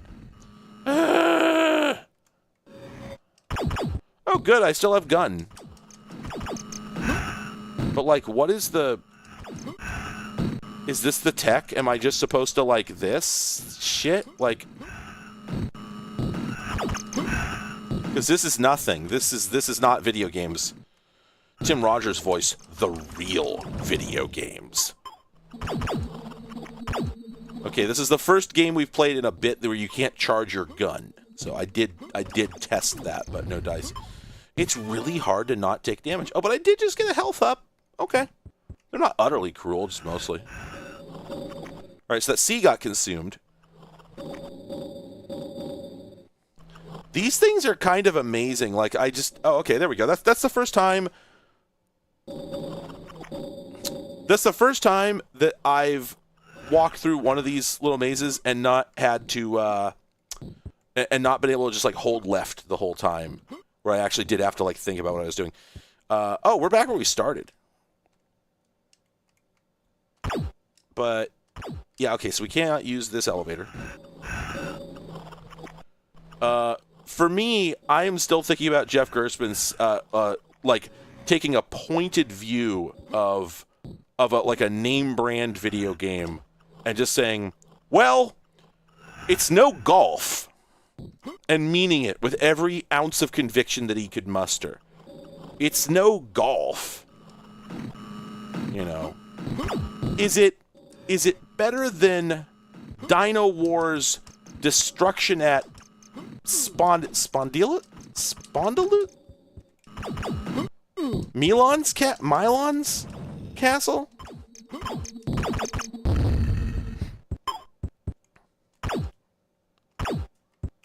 But it's no Ghostbusters 2. Sir, I would like to go down. Oh, you hold up. Okay, regardless of which direction you're going.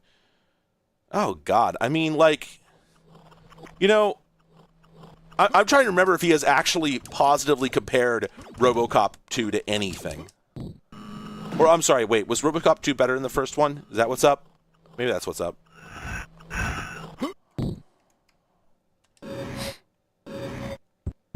Mylons? You know, I just realized there's that footstep noise.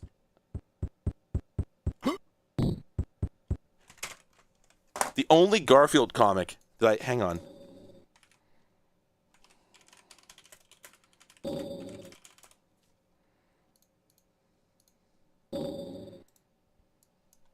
I do not give a fuck about Garfield, but there's one Garfield comic.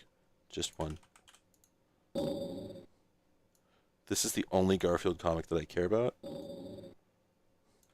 It's 90 degrees, Garfield, and people are dying out there. But not me, Garfield. And do you know why?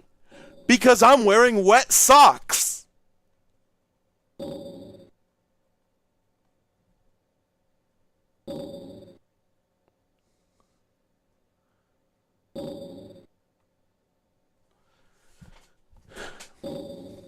Yeah, I think about it all the time. It's always on my mind, like the Pet Shop Boys song, always on my mind. But yeah, that pipe sound is essentially the GoldenEye sound. Yeah, I'll agree, actually. So as far as, like, what do we do next? Because, yeah, I mean, maybe I did trap myself.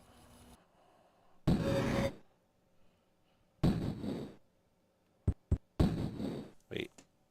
Hang on a second. I'm seeing what you're reacting to. Wait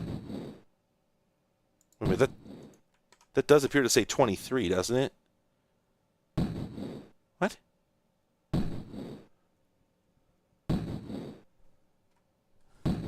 Oh, no. Okay, there we go. In the middle, copyright 1990. Okay, yeah, no, it's 7/23/1990. Yeah, this game is definitely no low G man, the low gravity man. Oh, I can't open these X. Huh. Well, that's unfortunate. Yeah, why is my oxygen running down? Maybe it was earlier, we just didn't see it.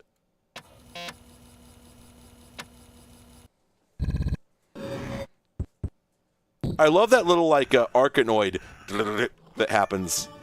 Oh, new area. Well, hopefully my oxygen doesn't run out. Oh, okay, that's what those little unidentified orbs... Oh, fuck you! 100%! 1,000 goddamn times jail for mother! Fuck you! Get out of here! I don't even know what I was saying. Like, what? There's mines? What the fuck? This game bad, actually. Wait, I just picked up an upgrade and then a downgrade again. I guess I can go fuck. Oh, wait, no. Well, actually, wait. Do I have switchable weapons? Because I just picked up. I just picked up the orange one. Was that a power down? Was that a goddamn motherfucker? That's what I picked up earlier. I picked up a fucking life down. Oh, this game sucks. Any game that contains a fucking like Mario Brothers 2 green mushroom can go fuck itself 100%. And I don't know I don't know how to activate this. No, this game bad. The amount of effort I put into this. European platformers.jpeg.png.gov.biz.edu .fucking tiff.targa. .fucking. Oh God. Sorry. Forget all of that. This is what we're talking about now. This, unfortunately, yeah, this is a problem. This can't be allowed to just keep happening. Like, we're just gonna do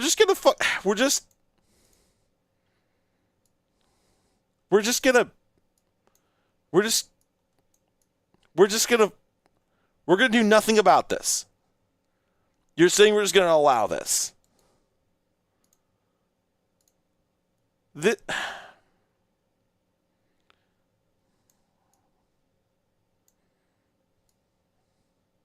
don't know where to put this to make it go away. Right there, I guess. Yeah, I'm just gonna have to live with it. What does the bottom of the sock look like, one wonders? You know, I will say this, though. There's this I need to think about. Wow. I just saw... Well, here, I'll just get the picture, actually. It's a good... Sort of a palette cleanse. All right? Okay. So I just found this picture of Garfield preparing to... Which is...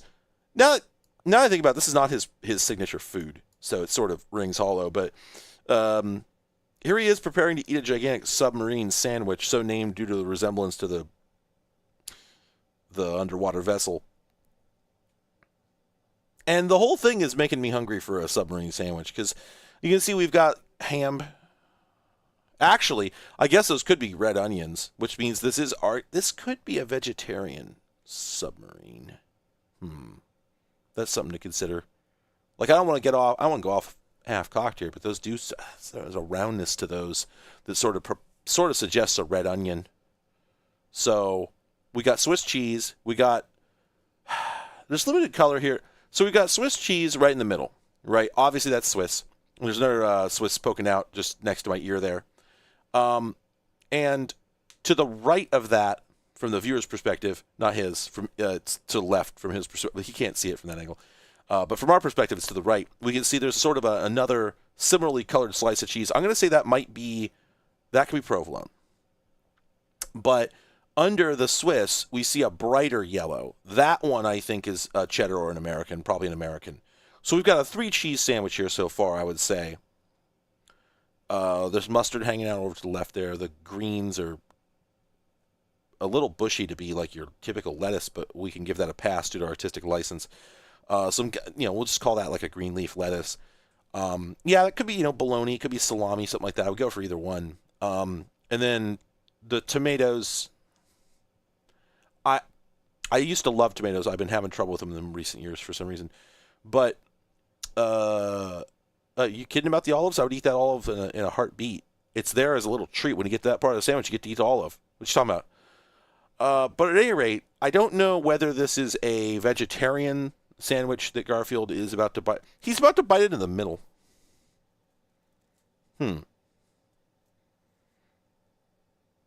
That's food for thought. Well, it's food for Garfield is what it is. Hey! But if you bite it in the middle of a sandwich, you're going to end up having trouble. That's going to make things difficult. Toast Points? I'm sorry, I just noticed your name, but for a hot second I thought it said Toast Penis. And that is a brilliant display name, and I'm just saying you can have that one if you like, because that's really good. Anyway, but yeah, so this sandwich could very well be vegetarian, but all the same, I think I would go for it in a New York minute. Just no problem. But if it had salami on it, I think I'd be willing to Kool-Aid man my way through like a, not just drywall, but like some of that hardy backer board they use behind tiled surfaces in bathrooms. I think I could do it in order to get to this sandwich. What's that? What's that old green text? Like someone posts a picture of like a hot chick on 4chan, and somebody replies, I would drag my dick through a mile of broken glass just to hear her fart through a walkie-talkie. That's how I'm feeling about this sandwich that we're seeing on the screen right now. This submarine is sending me to like 90s sitcom TV dad zone. I'm just like, hubbada, hubbada. Look at the bazooms on her, and I'm referring to the olives. Whew! I would eat both those olives. Huh, man. From the middle, from the end, I don't give a fuck. You know what? When Garfield is done with it, because he's a cat, he doesn't have a huge stomach, right? He can't get through that whole thing. And frankly, I'm not scared of cat germs. So I'd slip Garfield a thin 10 just to have his leftovers on this one. I guess that's my I would drag my dick through a mile of broken glass moment. Do those there it is. Zachary Wilson's got it. Do those buns go all the way up? That's stupid. That's nothing, dude. Good work. Good the fuck work. Oh, so I need a beer. Please hold.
The problem with the name you just proposed, Link Slayer, is that it's gross, and the other one isn't. I don't tell you.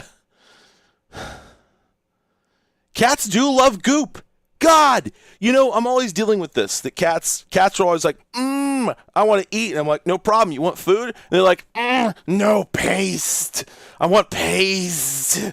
One of my cats has begun fiending for paste. She wants goop. She wants slime. It's important to her that she have it. Someone sent me an Onion article.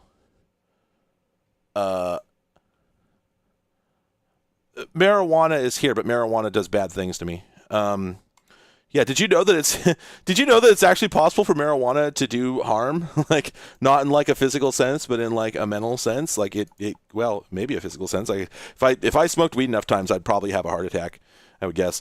Yeah, I do not have a good time on weed. I've been smoking it since before it was legal. Now it's legal. Now I smoke it even less.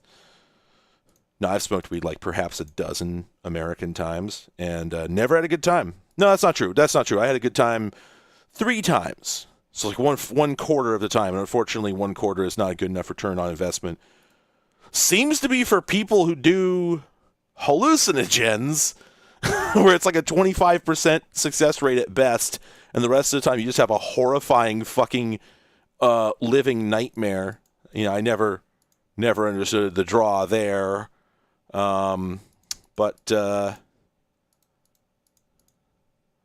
Yeah, no, alcohol is the only drug I can do. I've tried several others, and I've seen many more. And none of them appeal to me other than this one.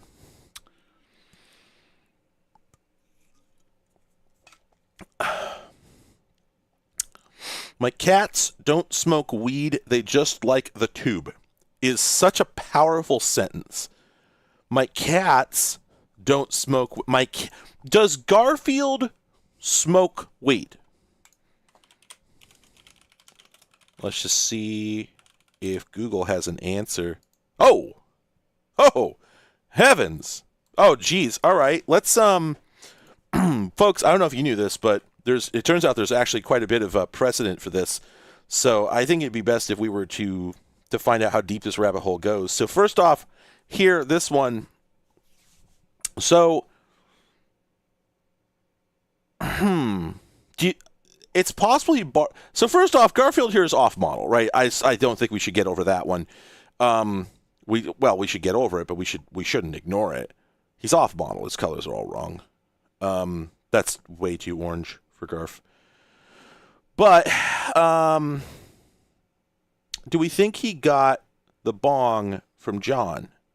But see, that would imply that John's just I'm asking myself now if I think that John smokes weed, because that's difficult. Actually, maybe he doesn't. Because I've got one here. This one's entitled Garfield Smoking a Blunt Icon. And this one's entitled, or captioned, I should say, well, it's like a word balloon that says, Sorry, John. What's Garfield sorry for in this context?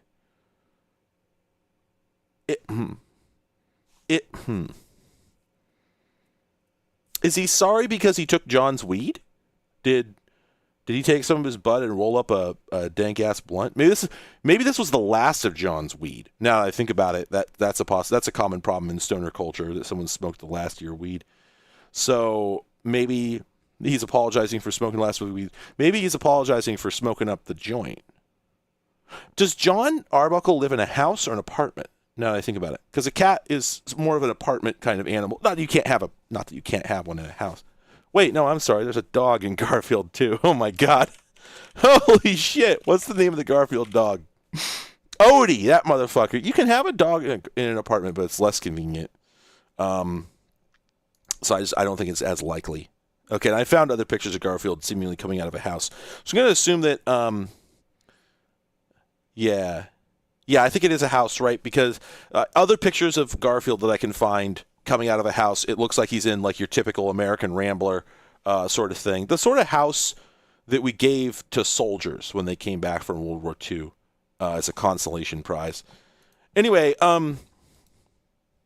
okay, moving on here, though, we've got what I would call expert testimony.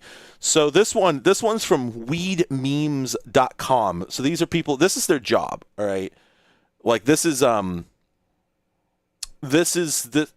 if I was going to go to somebody and ask them, like, do I think that such and so public persona gets high, if you will, then I think weedmemes.com would be more qualified than most. They're pretty much spending all their time thinking about it.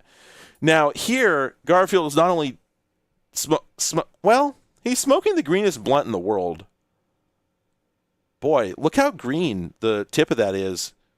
You know what? I'm thinking of calling bullshit on this one, because supposedly he's lit this blunt, we're calling it. That's definitely, yeah, that's a blunt. That's for sure a blunt. You could tell from the dark brown, meaning it was rolled up in a cigar wrapper rather than just like a rolling paper, right? And it's got it's literally blunt, right? You don't see that with a spliff, with a joint. So it is a blunt, but the fact that it's so green it makes me think that it's not actually smoking, that Garfield is doing a bit on us. Because if you take a look at the bong doesn't have any water in it. And who the fuck is smoking a blunt and chilling with the bong at the same time, right? You could knock that shit over. So I'm going to go ahead and say here that I think the bong is just decorative in this picture, and the quote-unquote blunt. Right, no lighter. I hadn't even noticed that. I'm sorry. Good call, Toast Points. No lighter. So I think that might be sort of like a joke weed. He's got like some. He's got some mint there. He's, well, the bong could be opaque. I'll give you that. It does look like he's packed a bowl. But again, why would you pack a bowl if you're smoking a blunt? Doesn't make any sense. Nobody trades off between a bowl and a blunt. It doesn't make any sense. I'm sorry, it just doesn't scan. Also, I'm sort of calling bullshit on the nug in the baggie there. Well, first, I was going to say that it's way too big, proportionally speaking, but he is a cat. So I guess that makes more sense. But it just doesn't look right. Yeah, that's just not what a bud looks like, generally speaking. Maybe you know what? I could only see the commercial stuff that I'm usually buying for other people. It might be crumbled up a little bit more. You know, like it's usually broken into buds, but maybe that's what it looks like before you snap it off the stem. So I could give it that. You know, we have been ignoring the caption this whole time, really. Yeah, I don't know what the story is of the caption. What is that selling us on? And the shoes, the weed symbol on the shoes, I can't even parse that statement. You're right that this is before AI art because the AI results of the Google search here, those are bad. Those are real fucking bad. Holy shit. We're not going to be making any jokes about that.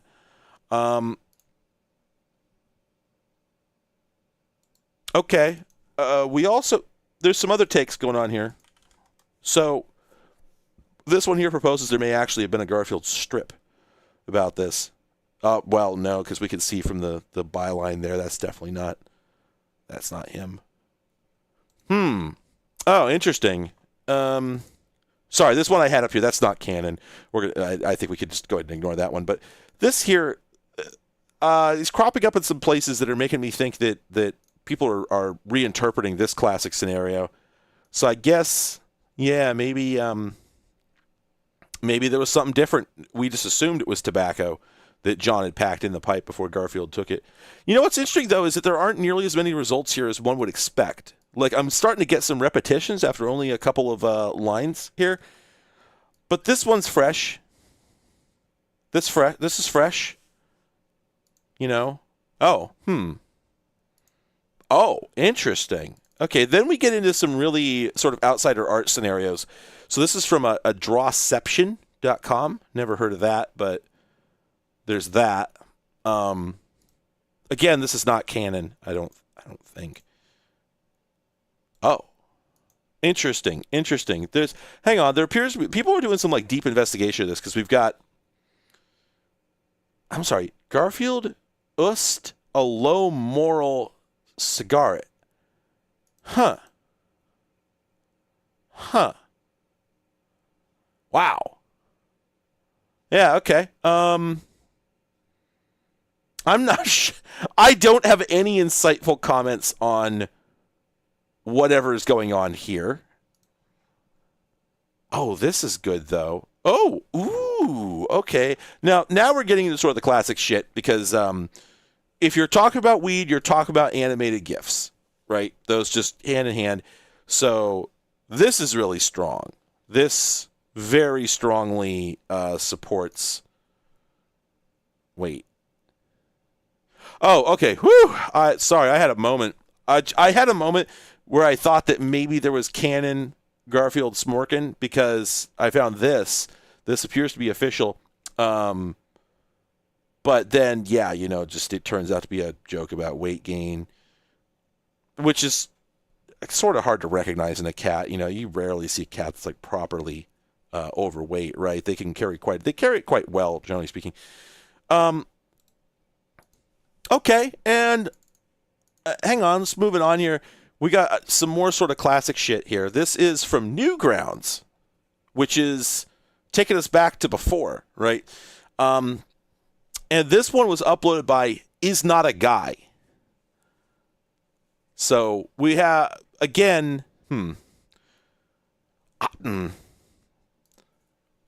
me several things for this, but I'm going to put more faith in the opinions of a non-binary person on who smokes weed, which is what I'm guessing that name means. So I think if they think that Garfield smokes it, then maybe Garfield smokes it. Oh. Okay, wait a minute. We've got the true authority here.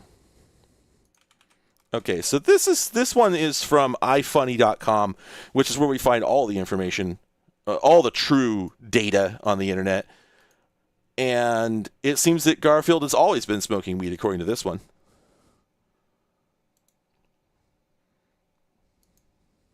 I just got really melancholy, wow, because this one here is from co-host.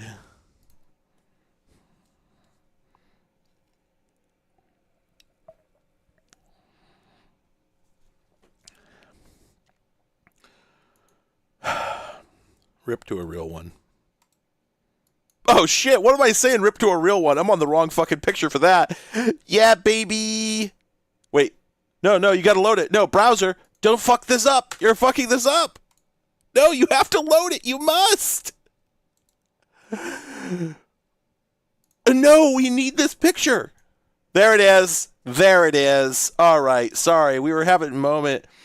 We got a dialogue here that says, what was I gonna say? I was gonna say something, damn, dude, you're high as fuck, with the possible options, that's so cool, and ignore. Smock wed, everyone. Smock wed. Yeah, look at those nugs. That's far more authentic. And that joint, that's far more authentic. Yeah, okay. This one feels like it's got the juice. You know, this is the truth of the matter. So yeah, I think I think that Garfield definitely smonks wad. I think we know it at this point.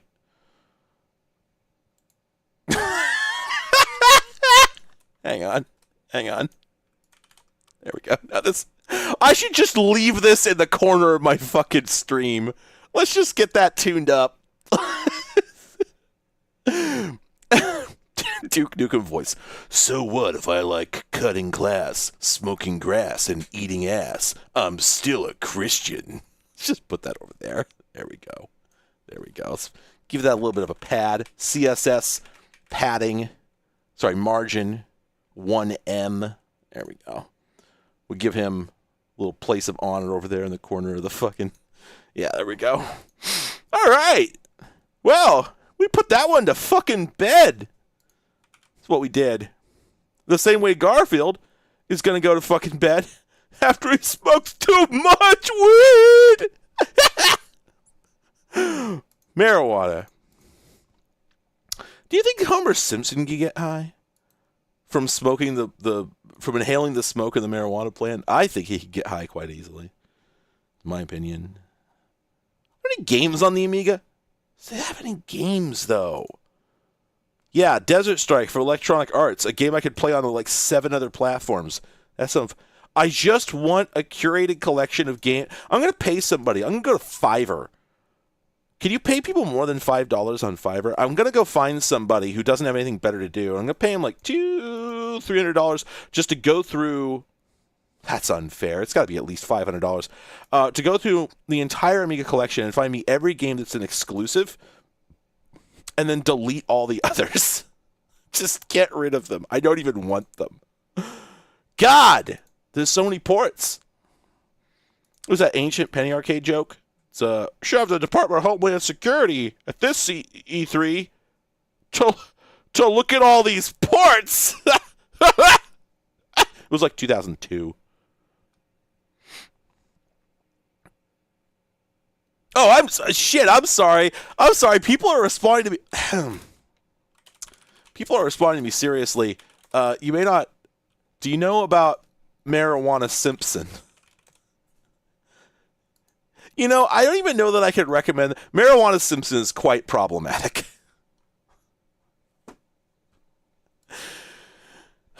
Listen, I'm just telling you that if you have a strong, like, cultural stomach, you should go look up Marijuana Simpson. In quotes. There's a lot to it. What if Homer Simpson smoked weed? Can Homer do it too? Can you imagine? What if he did? Can you imagine what it would be like? He doesn't. But I often imagine if he did. He could. Homer? Smoke weed? He might. But why?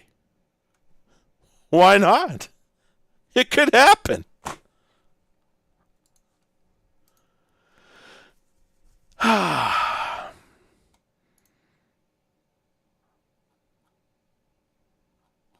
sorry. I'm having a hell of a day.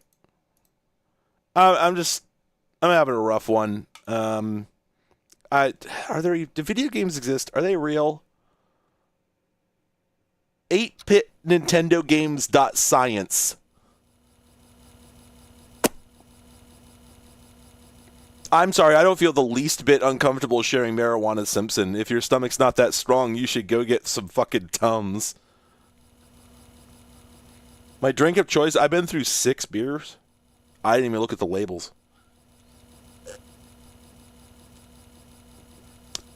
The Prodigy, the popular band, presents Demo's Quest.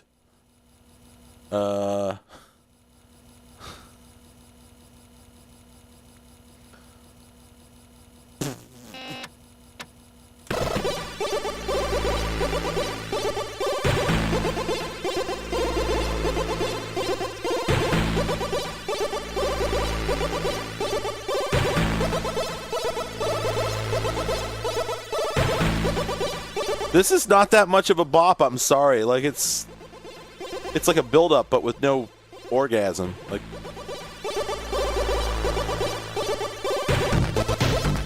oh, okay.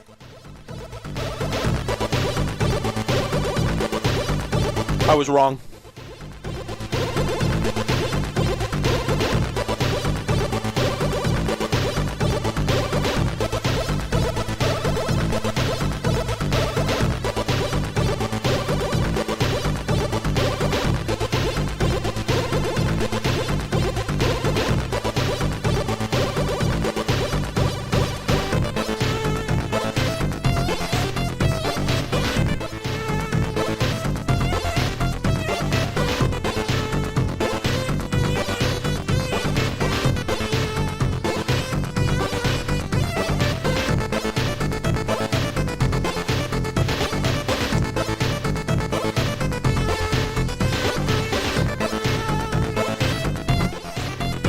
Yeah, okay.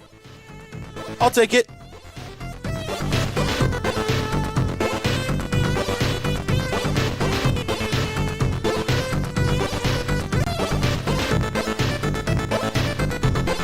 You know, regarding the Blue Monday comment, I kind of think that song might have been revolutionary.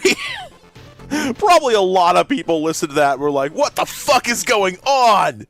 When did that even come out? Blue Monday, I'm going to guess, I think it was like 87.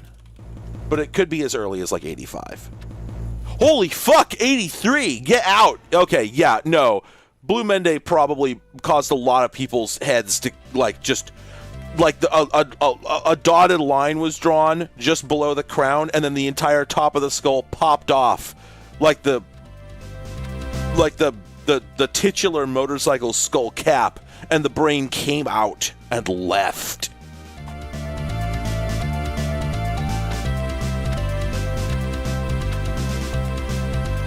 As a reptile, I'm generally I'm an amphibian ally, so I'm pro-frog. Yeah, Bizarre Love Triangle had to have just absolutely slayed. I also cannot imagine what happened the first time somebody heard the Human League. It's still to this day, like, it makes my brain enter another dimension. What the fuck could people have thought of it back then?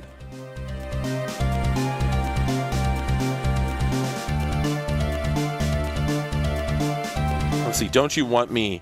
1981? Holy shit, okay. I did not realize that Don't You Want Me came out in 1981. God! Again, I can only imagine the devastation. Fuck.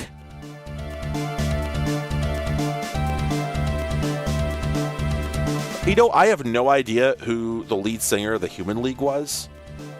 I feel like I should. Let's see. Phil Oakley? Phil Oakey?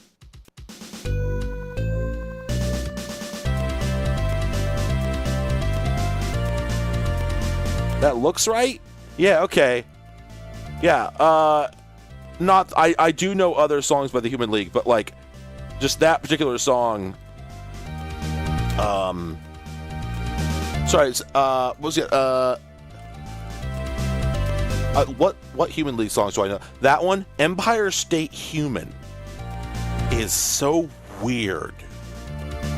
But it's like, it's somewhere in the... Empire State Human and, like, Peter Gabriel's Sledgehammer are somewhere in the same sphere of the Venn diagram.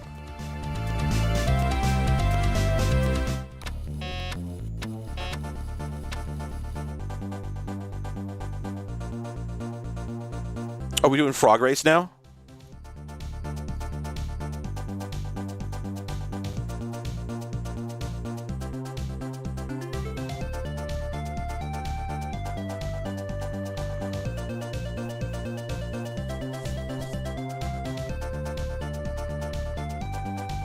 Human League is very much a band where you're like, wow, they managed to turn that into something you could put on the radio. Damn. I mean, frankly, like, the same is true for Devo. Like, it doesn't make any sense that Devo had a lick of success. Their shit was so weird. Have you ever listened to fucking Freedom of Choice? I mean, and that's one of the more normal records. Like, most of the in-between stuff, like Shout, is... I cannot listen to it. Like, I admit this. Boh, what a boring day. I admit this, that, like, I don't like most of Devo's discography. There's a band up here in Seattle named Telehealth, who I absolutely adore. And I cannot fucking wait for them to release another album. It's going to happen, and I'm just... No, I can't get into talking about Telehealth. I'll just get so sidetracked because I can't describe it, but their music is amazing. And I met them after a show, and I wasn't... No, that's right. I wasn't drunk. I was a very different kind of thing. I was, at that time, dying from a gangrenous appendix, but I didn't know it. I just knew there was something wrong with me. And so I was in, like, this sort of fugue state because I've been walking around for, like, 3 or 4 days with an appendix that wanted to burst. And so I was at this show, and I was jumping up and down, and then my shoulder started hurting. And I knew that that's the thing that happens when you get referred pain from the diaphragm. And so I'm like, it could be something very bad that's going to happen to me. So I was in sort of like a weird kind of fugue state, and I went up to the both of the band members. I can't remember which one I approached, and I said, hey, I think it's so cool that you looked at what Devo was trying to do and then actually did it correctly instead of fucking it up. And they were just like, yeah, that's exactly it. So I was thrilled. I was thrilled that, like, they completely agreed with me. That, like, I listened to their shit and I'm like, oh, this is what Devo was trying to do. They just didn't have, like... They were so fucking self-centered that they couldn't quite figure it out, but they came so close. They had it right on the first record, and then they just less and less and less for each one that came after that. Although I do have to say that Oh No, It's Devo is a fucking masterpiece. Nonetheless, they did stray from their intended path almost immediately. Telehealth has not strayed, and I don't think they will. That's really funny, Link Slayer. That bangs. Anyway, go to Spotify or I think Bandcamp or many other places. Look up Telehealth. They're very green. You'll like their music. Great stuff. Listen to that single they put out. I fucking played this game and I hated it.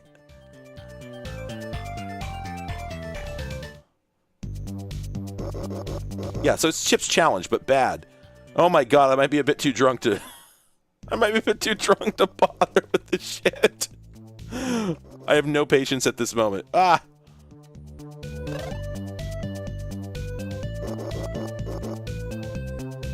did it.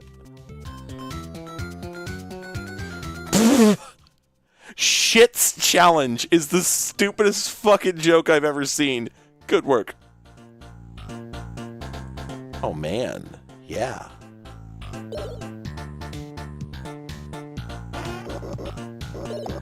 Oh man, this music.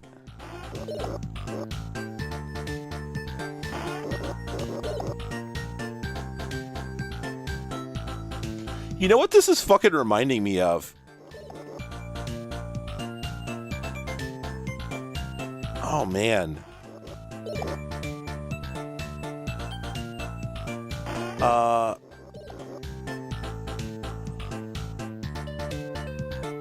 gonna have to go play a MIDI file in a second here. Look at this dipshit little frog.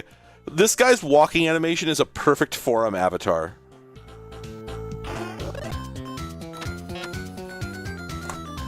Shit's challenge. Okay, fuck that. Where's my MIDIs folder? Let's see. Not that one.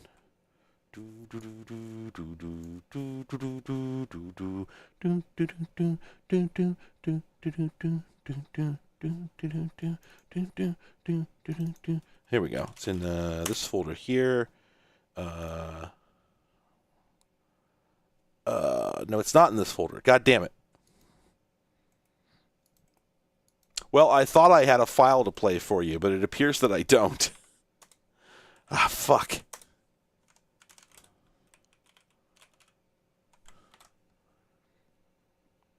Oh, I'm sorry. The puzzle there was just that you're supposed to open the locked doors in the right order, because otherwise you run out of keys, you know? All well and good. Okay, I was gonna look for a song. We're just gonna move on to the next game, because otherwise I'm gonna get completely sidetracked doing that. Let's see. Dino Wars is here, but I don't think it's Destruction at Spondylus. Spondylaus? Spondylus? Huh. Oh man. Boy, the fucking 90s. Any game ending with Tris. You know, that was going to be like a shitty Tetris clone. So on the computer platforms, they were just straight up Tetris with no changes, right? But on any sort of console, they tended to be some sort of twist, some sort of wild twist on Tetris. Like, hey, we've taken a perfect game, we've made a better version of it.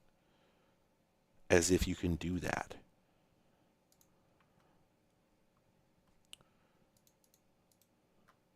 Okay, let's play this piece of shit. This looks amazing.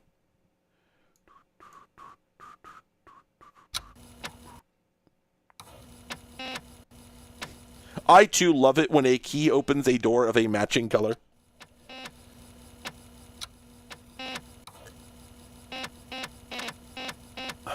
I love the slight change. Yeah, there we go. That's what we want to hear. That key change.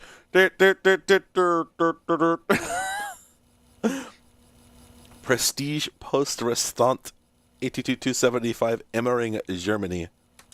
The Abnormals. Oh yeah, I fucking love them. Yeah, oh man, I'm a little bit drunk, so I'm having trouble with my cultural references. Alex Chilton, that's the joke I want to make. I sometimes forget that you have to click on those. The best Tetris is for the CDI, solely because of the music. Holy shit, this ROM is producing so many fascinating floppy drive noises.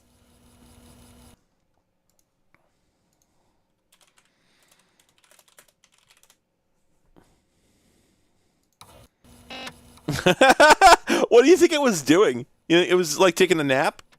Like, oh, loaded half the disk, I'm sleepy, I've got eepy. Gotta have a sleepy. The Lutron Casita. That looked like the M-Wave. The fuck did that say? I'm bad.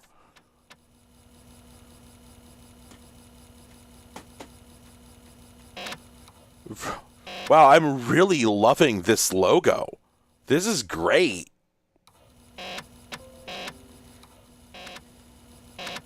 Yeah, I love Jamiroquai. Do the hardware detection.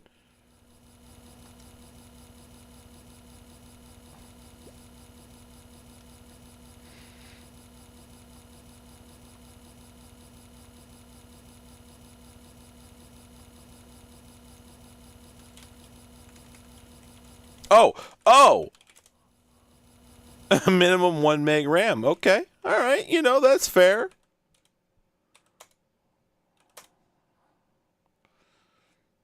Fuck it. Let's try this. Let's try this A500 Plus.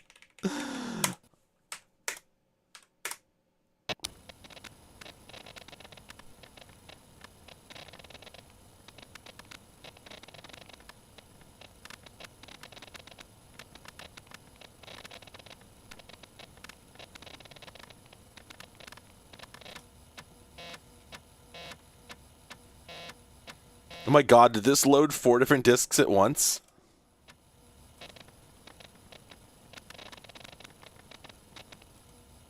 You know, I don't think this is working. I think it's just loading the same couple of I don't think this is working. I don't know what weird shit's going on here. Let's try a different platform, cuz yeah, I don't think that worked.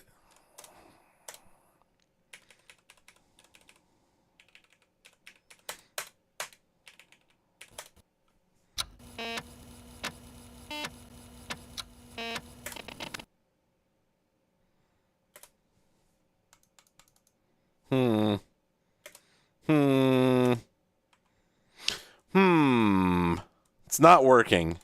I think we should cut bait. Let's just cut bait. Let's try this one more time. Okay. Okay. Wait, it worked. Oh, no, that's right. The fucking lack of memory. God damn it. God damn it.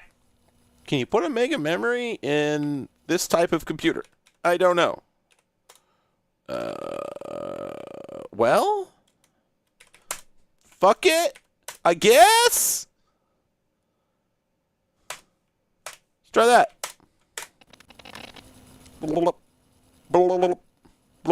Yeah, I mean, there's a good reason that I have not put in a lot of effort to get an Amiga. They suck. They are miserable. They are my least favorite computer, and I haven't even... No, that's not true. I have used one. I own Amiga 2000, and I am currently... the Amiga 2000 is on loan to somebody in exchange for an Amiga 4000. It's like, yes, I do have some experience, and they're even worse in person. God.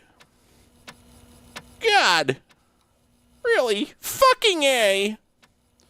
So I had 2 condoms. Those have not been in asses, but they would not believe me.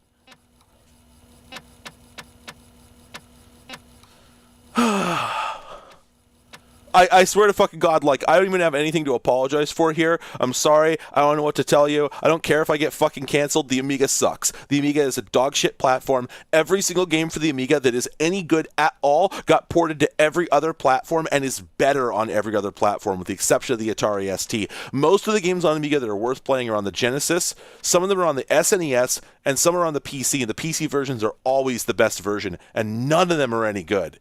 Like, they're the best version, but the best Amiga game is one where you press the fucking forward arrow key and 2 or 3 seconds later your guy starts running. I have been playing Amiga games for years. I have tried my best to rehabilitate this platform in my mind, and it has not succeeded. I have managed in rehabilitating the ZX fucking Spectrum.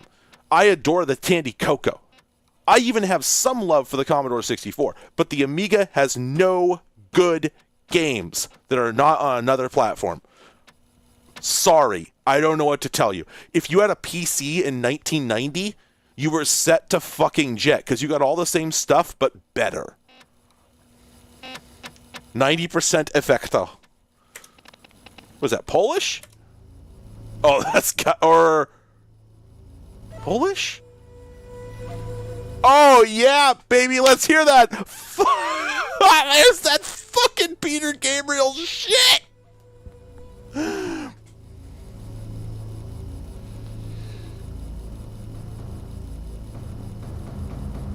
Yeah, let's get fucking hype. Let's fucking go. Concept Shikre. Polish. I'm sorry, Polish. Wait, is that what I said? I'm drunk.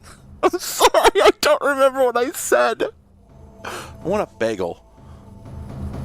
Oh, it's cathode ray, dude, but only a little bit. God. This game sure looks epic as fuck, doesn't it? Oh yeah, I love The Witcher 3.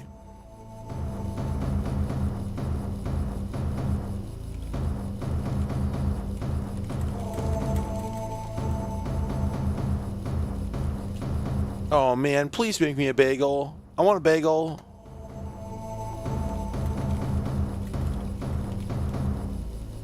Oh fuck yeah. Yeah, I love The Witcher 3. Let's fucking go. This is the Geralt we have at home. Oh, by the way, I started this game because it looks stupid. This game's called Donin.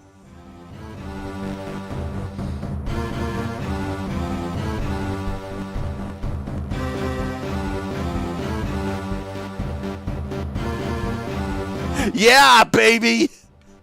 Get hype!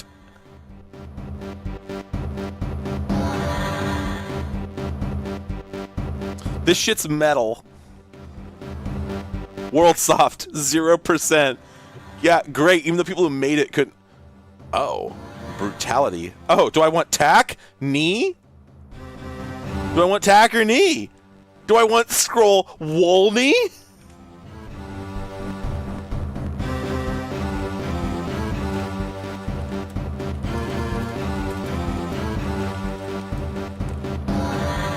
So I had to take a screenshot and write down scroll Wolney. All right. This game's gonna suck. This is gonna be the most. Oh! Oh my god! Yes! Oh! Oh! Oh my god!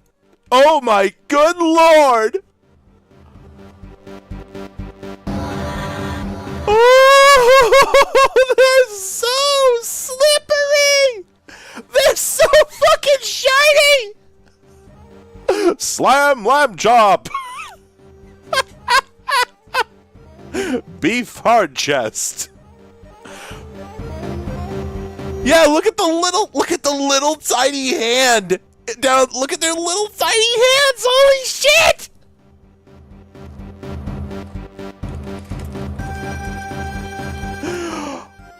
Oh, we've got fucking dollar store Rambo with a peck larger than a Halloween pumpkin, but then another one that like got atrophied. You know, like he spent starting when he was a teenager. He only worked out his left arm. Yeah, you know, I'm looking at this and I'm going like, okay, so he's built as fuck everywhere, but twice as much on the left side. Like his all the muscles on his left side are trying to escape his body. They're trying to bail, you know? They're just like twice as big as the other side. And he's got like a fairly normal looking hand on the left side. Here's what we have here. We have a dude who was like a forceps delivery. You know, it's like the whole right side of his body got all fucked up. Like, what's his name? The guy who played Radar O'Reilly, right? No, I think he just lost a thumb. He didn't have the forceps thing going on. Who am I thinking of? Charlie Sheen? One of them. Anyway, one of them actors. But yeah, the whole right side of this dude's body is fucked up. And then he worked out like a motherfucker and just got like Batman built. And so this is what it looks like. Like, the right side of his body should be all withered and twig-like, but when you work out this fucking hard, this is what withered and twig-like looks like. Correct, yeah, the hair is so fucking... I would pay, right now, at this moment, I would pay $25. I'm drunk, so I'm underbilling it. It should be 50. I would pay 50 American dollars to see the saved copy of this image that the guy made right before he added the hair. Because you know that it exists somewhere. There's a picture of these dudes with just like shiny heads. And yes, I'm sorry, I was getting to that. Look how poorly the axe is drawn. The axe just looks like dog shit. And then he like drew in the side profile of the dude's face, but it doesn't really mesh with the rest of the axe because there's no Like, the axe does not have any sort of, like, blend reflection energy going on. It does not look like a shiny axe. It looks like just a fucking... It looks like a gray piece of construction paper, right? There's no streaks to indicate shininess. And so it appears this dude owns an axe which just has a side profile of his face painted onto it. My favorite part, I should mention, is the fact that the artist signed it. Like, I would finish this and I'd look at this and I'd be like, well, it'll cut it. And then I'd give it to the devs and be like, well, don't tell anyone. But this dude decided that everyone should know that Mario did this one. Looks like Mario anyway. This was drawn by the actual Mario, Mario. Luigi's brother, as we know him. You know what? You're kind of right about the Speedos. These dudes were drawn buck naked, and that is an ironclad fact. There's no getting around this. Somewhere, Mario, brother of Luigi, the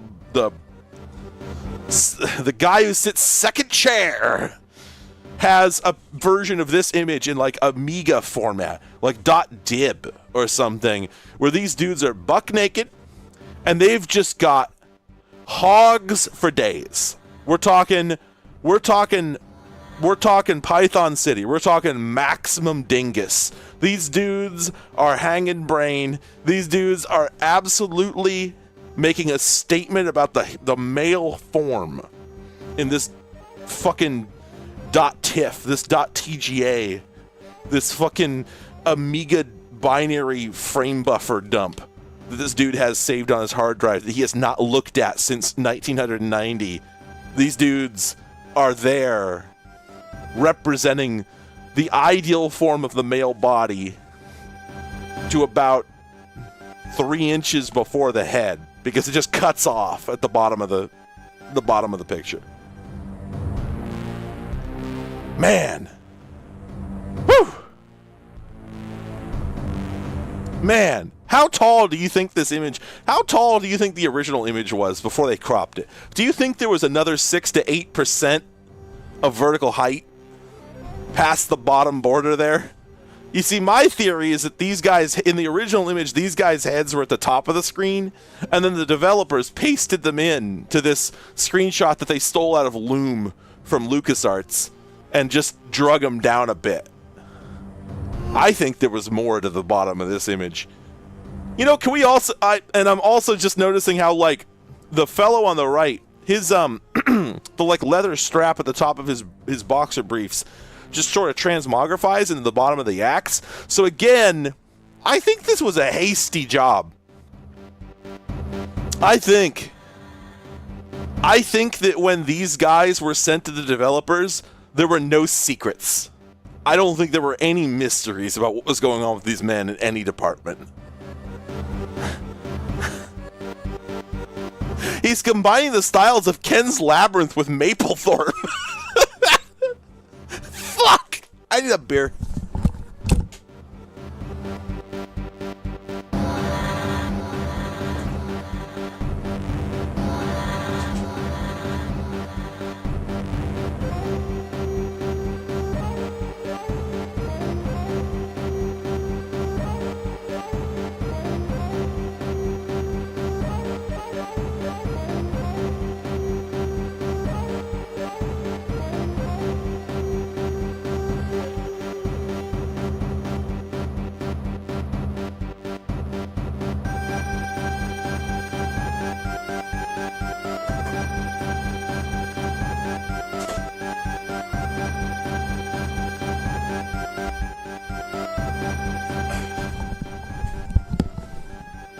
God, I can't wait to see what these guys look like in-game, right? I'm sorry, when I said Maplethorpe, what I meant was Toms of Finland. Yeah, this is a game where you play as the titular Tom from Toms of Finland. You have to give me a minute. The head on my beer will not go down. That sounds like a double entendre. Heavens.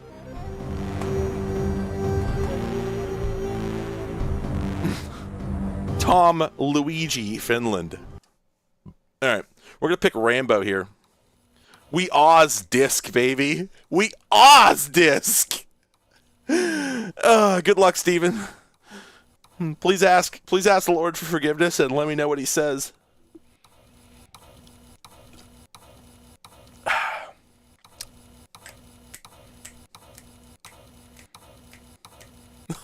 We loading. Oh, you know what? I don't think it's happy. Oh, it wants disc 2, but it's not inserted in any of the discs, so it's just trying each one at a time. This is really funny. All right. All right, now listen. All right, that was disc 1 of 5, cracked by Zint. I think this one's fine. Insert disc.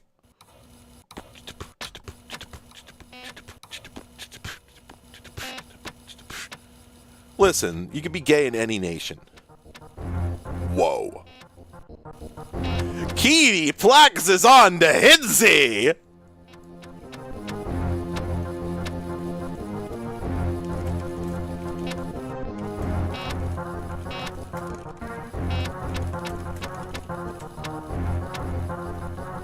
It's really funny how many Amiga games apparently used a whole disc just for the title screen. Oh, Mario drew this one too, but he signed it differently.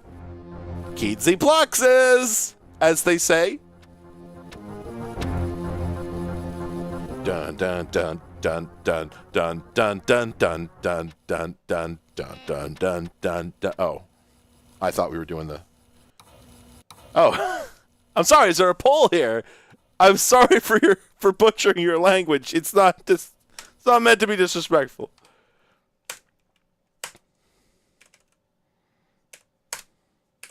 Insert deck. Let's fucking go. I'm incapable of saying disc. Is there a game now? Do we get to see a game? Oh, all right. I love The Witcher 3. Soldier. So wise from your grave. Chibna za delinko zaz zedlas prisblado. Oh, damn. He's telling this dude to see off. Holy shit! Oh, sorry. Game rules. Oh, it's so slow. Oh, we're getting the brawler go arrow. Oh, am I gonna talk to this bro? I think I'm gonna talk to my bro here. Oh, nope. Listen, that's the same sprite.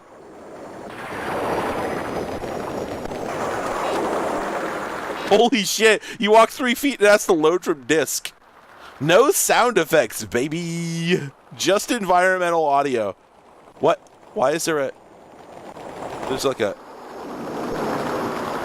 Oh, okay.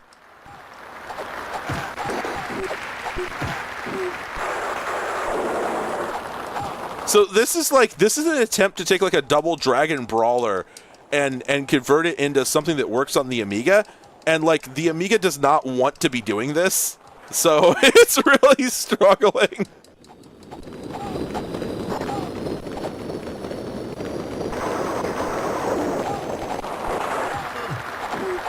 Oh, all right. Yeah, we are absolutely playing as Tom from Tom's of Finland.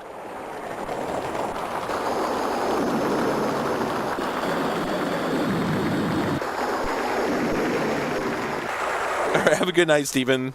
Thanks for joining. Today fucking sucked. I'm glad people joined.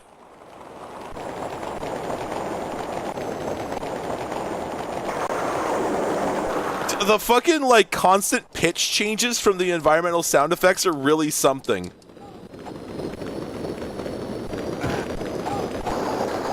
So, like, the way this generally... it seems like the way this game plays out, generally speaking, is that these dudes just try and butt-fuck you. Like, they just, like, one gets in front of you, and then while you're attacking it, the other one just calmly sidles around the other side and just tries to get up on your asshole. That seems to be how this works. Which is so fucking choice. Like, as a mechanic for brawlers, it works, right? Like, this is what you do as a player, right? Just get behind them and try and fuck them in the ass. That's how you do it. It fits with the Toms of Finland theme, too.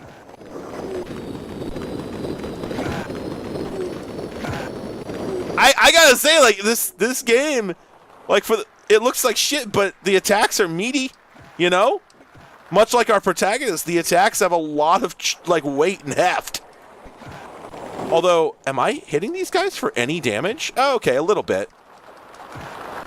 Okay, one beef I have, though, is that it's really easy for, wow, it's like I'm not very strong is one thing I don't like. Wait, whoa! Whoa! What did I just do to that guy? Oh, if I hold down when I attack, that seems like it does more damage. I beheaded that motherfucker. This game is metal as hell.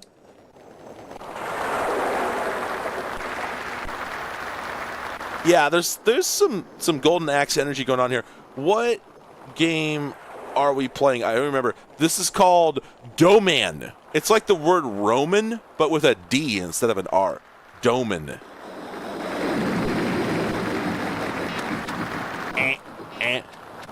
God, every single time we encounter an enemy, we have to load from disk. That's really funny.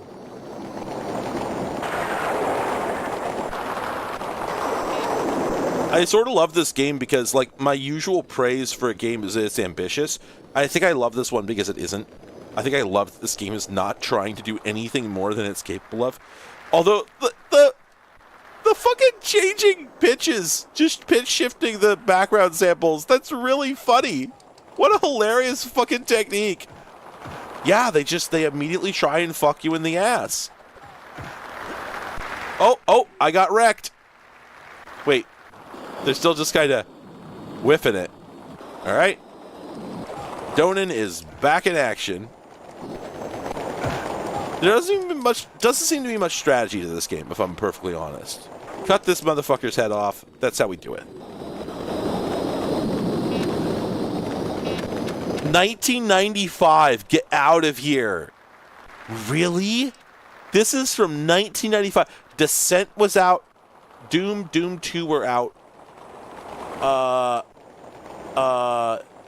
Final Fantasy 2, as it was called in North America, was out. Oh, wait, shit, we're fighting bosses.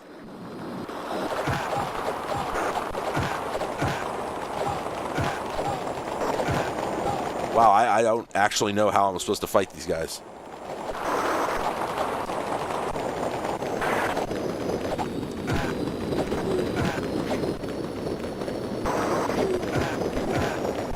Okay, that seems like a technique. I'm winning.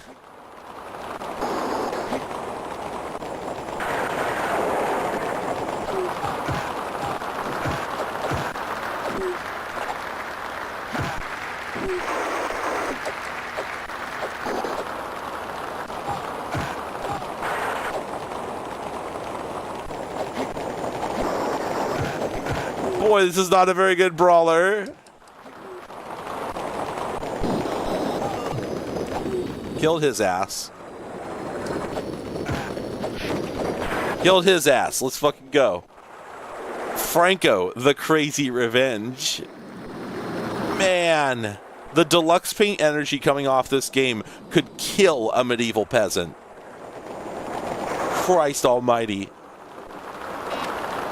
Oh, man, the shuffle between scenes is so funny.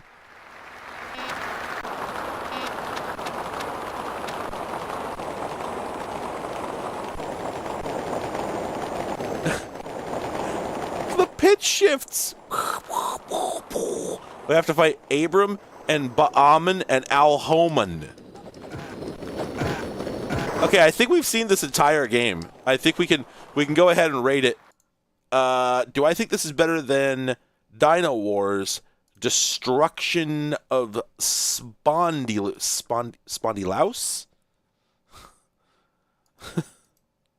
I'm going to keep making Jeff Gerstmann references because I think the guy he straight up invented a format. Nobody's ever done what he's doing. Nobody ever thought of just ranking an entire platform against itself. What a fucking genius decision. It's so stupid. It's such a stupid idea, and it's working so well. The science is so effective. Fucking Jeff Gerstmann, like, still with it, still got it. Motherfucker's had it for fucking 30 years, still has it. Holy shit. Okay, I gotta start this one up. This could be terrible, but come on, OBS, get it together. Okay, there we go. All right, are we ready?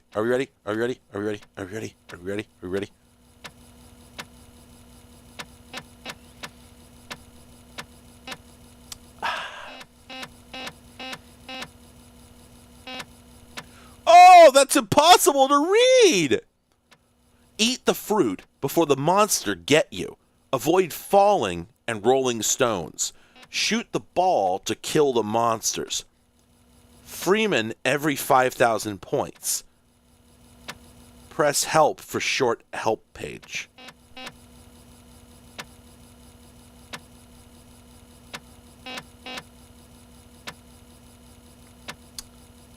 Yeah, that seems to be a Y. I don't know what else that would be. I'm not sure how they arrived at that decision, but...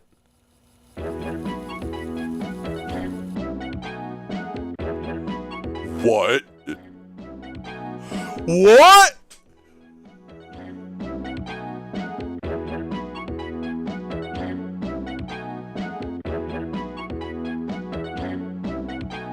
Why is this the music?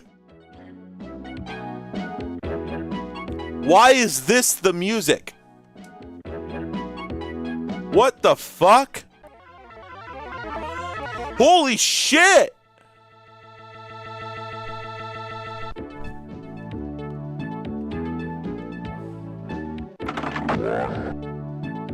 Oh my god, it's like a deeply cursed boulder dash.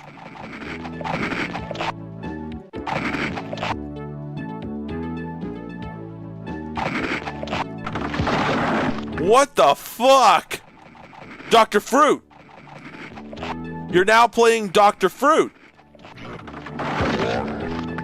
Holy shit!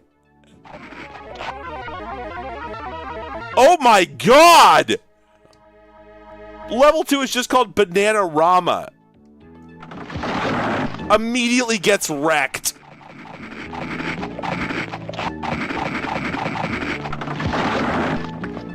My god! Yes! Game of the year! Game of the year!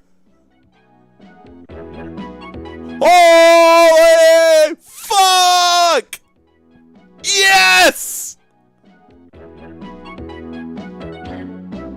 Yes! Fuck yeah! The real video games.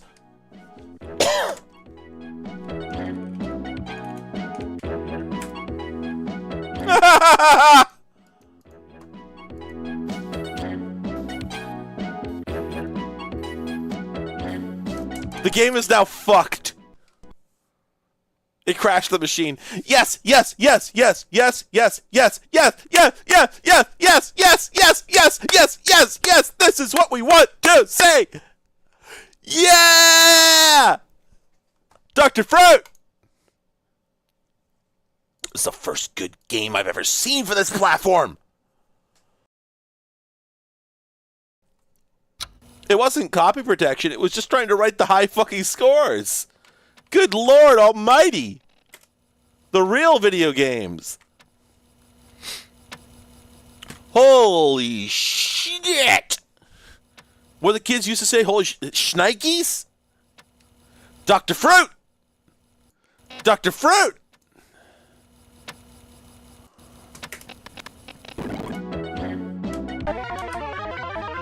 Oh, yeah! Dr. Fruit! The horrifying chomping noise gets eviscerated immediately. I don't even know what the rocks are even here for.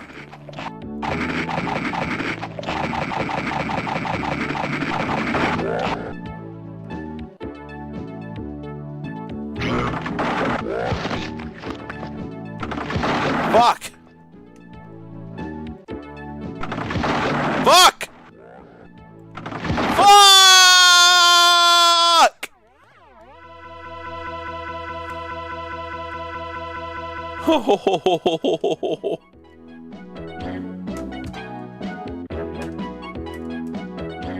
And then it crashes. This fucking rules. This fucking rules. Holy shit. Video games, the real video games, are here. Dr. Plummets' House of Flux. Developer Hjalmar Peterson. Let's fucking go. Let's fucking go.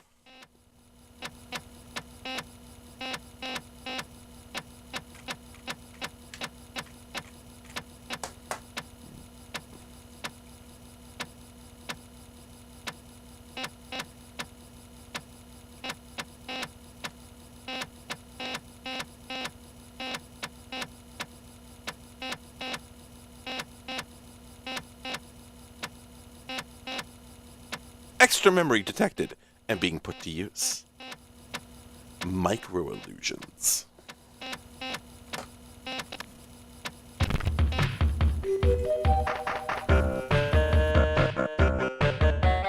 Oh yeah.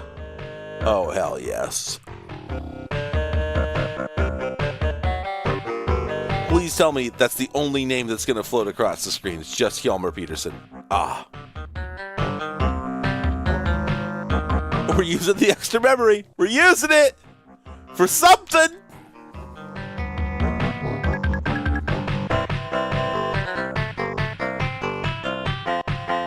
This music is atrocious. Rocks fall, everybody dies.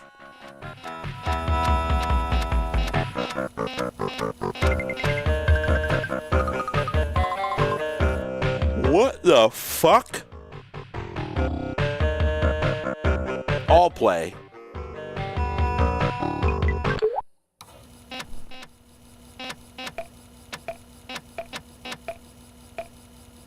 Is that a progress bar?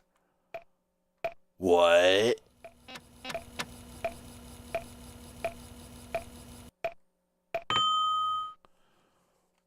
Whoa! Money!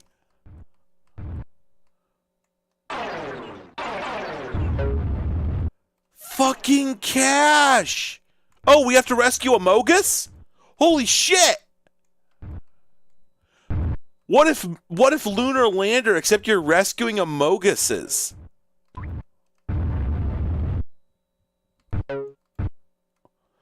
Holy shit! This is the real video games. This is what consoles didn't have. Nobody on any game console, the fucking Victor Musical Industries did not have the nads. They didn't have the fucking gut to produce something like this. What is even on the money? I don't know. The Joker is back. The Jonker is back there.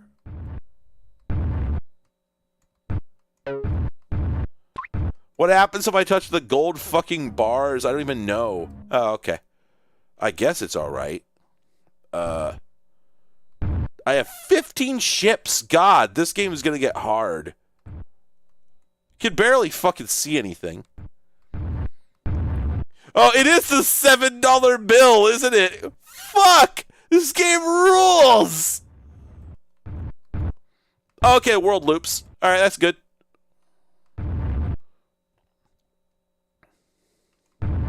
Amorgus!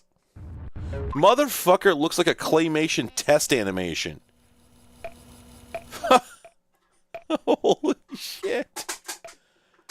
Yeah, imagine if you played this. Imagine if you played this after Donkey Kong, right? Imagine if you played Donkey Kong and then like, whoa! The fuck? Imagine if you played Donkey Kong and then like, whoa, what? Are we underwater? What the fuck? The momentum turns. What? What? What the fuck? The entire game mechanic just changed. Well, but, whoa, but wait, but how do I slow down? There's no way to slow down. And why do I have a gun? To date, there's been no need for it. What the fuck is happening? I won! I won! Oh, what? What's going on? What is this fucking game? This rules! This is called Dr. Plummets' House of Flux. Don't forget that name. Whoa! I was sure. I was sure. There's gravity in this one. Why do I have a gun? I don't need it. Why do I have shields? I don't need them. Oh, and the shields suck up your fuel. Mondo fast. Okay, cool. I destroyed whatever that is. Fuck! It blew up! I love that the fucking shield sound effect is just a church organ. Fuck it. We had this .voc file. We had to do something with it. What sounds like a shield? Who knows? You know. Like they said when they were designing a... Ah, god damn it! Dr. Plummets' House of Flux. The funny thing is, like, if it had started on this level, then the $7 bills level would have been just like a comical interlude.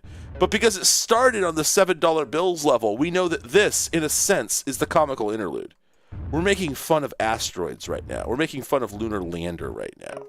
There's no getting around it. This game's hard. Yeah, no, this fucking rules.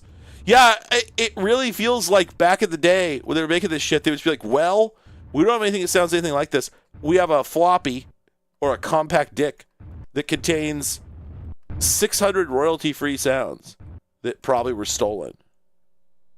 And that's all we got. What should we use? Well, fucking Peter Jorgensen steps up to the plate and says, well, I like this organ sound. And they're like, well, it doesn't sound like shields. He's like, what sounds like shields? You don't know. Photon paint. Welcome. Thank you for joining BV i3V. Which generation i3 are you? I love paste flux. Fuck, I love paste flux.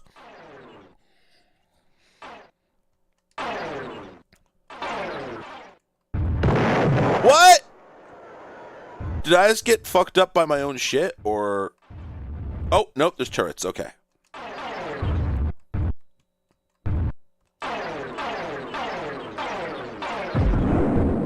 Cool. This deluxe paint ass universe we're in. This shit is otherworldly. Dr. Plummets' House of Flux. More like Dr. Plummets' House of No Fucks Given. Am I right? No, tell me, am I right? Man, I want a spam sandwich. I've got all the stuff. Spam. Bread.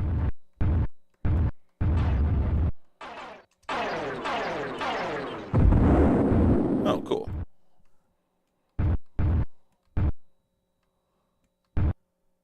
Oh, fuck!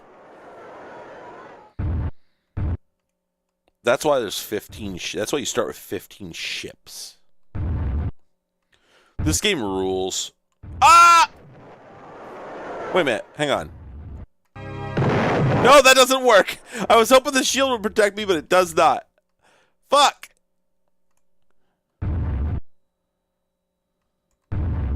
Boy, the code for when to scroll the camera for this game must be complicated.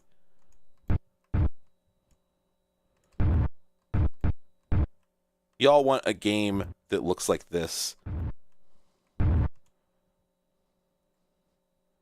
There's been these I can't remember the name, but there's been a number of games over the last few years that have leaned in hard to this aesthetic of like crazy fucking acid trip kind of Duke Nukem 3D sort of energy, but nobody has the fucking nads to make a deluxe paint game, and that's what I'm saying. I'm saying that people are cowards. Let's make a deluxe paint game. That's all, folks. Oh, I wish I had the shirt. I have a shirt that's relevant to that. Where is that shirt? Is that my bedroom? All right, hang on. I'll be right back. Whoa! Bing bong! Hang on, I gotta play this level first. Whoa! Oh, shit! Really heavy gravity. Oh, fuck! Really heavy gravity! It's like a platformer, except when you hit the fucking surface, you die. Ah, god damn it!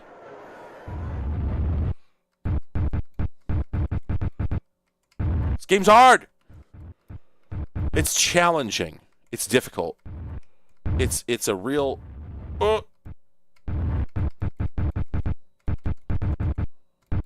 doing it, though. I'm doing that PID shit. Proportional integrative derivative?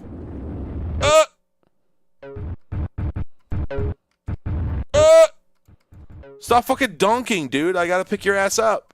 Here we go. This game's hard! No!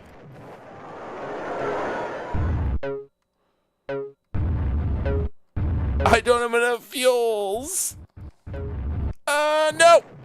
One fucking touch and you're just aced. Get the fuck out of here.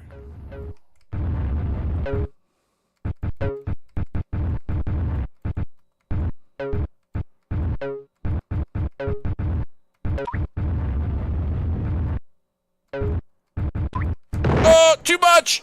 Too much juice for that particular goose. Put too much mustard on it. Can you put a little mustard on that mustard as my main man? Oh, got it. Woo! Woo! Doink.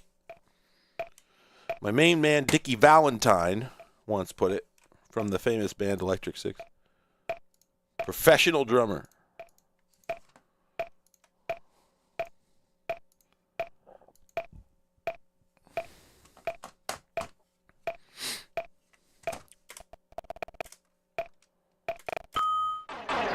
Fuck yeah!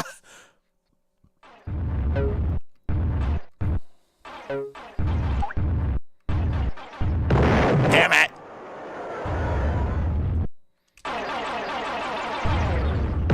Damn it!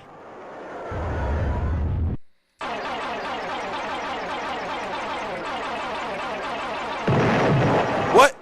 Fuck you, actually.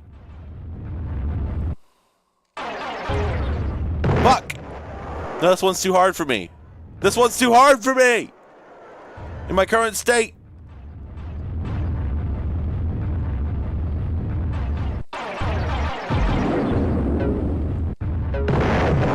Well, that's it then.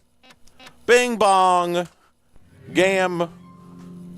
Wow.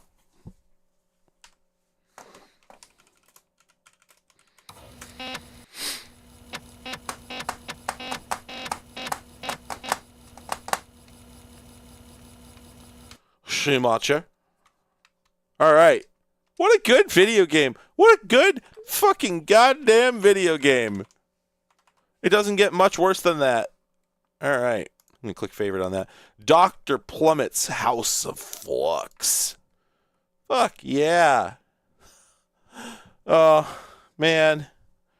I'm sorry to be a great disappointment, but I got to stop streaming it this time. I'm so sorry. I know you just joined, but like... I started at like 8:45. It's been like 4 fucking hours. So,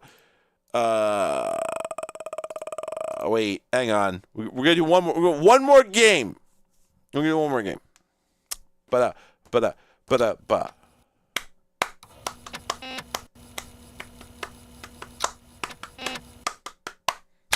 It's been a dog shit day. Today sucked, but.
This is good.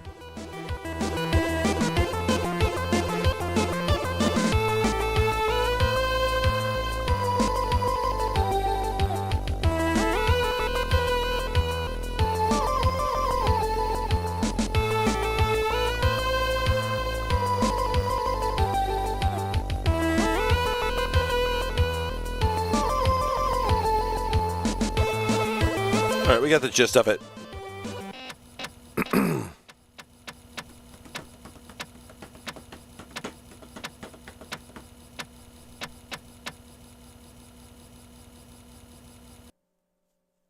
I mean, as far as I know, pirated games still do have music like that. I just haven't pirated a game in a long time.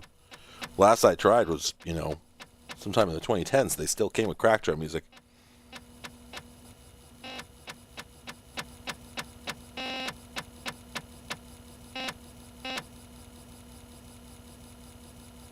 Horn.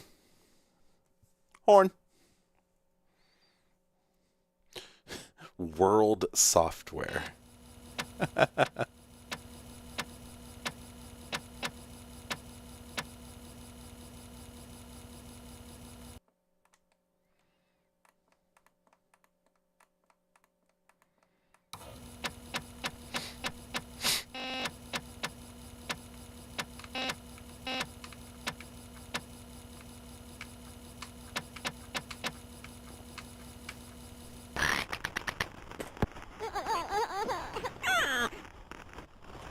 God, there they are.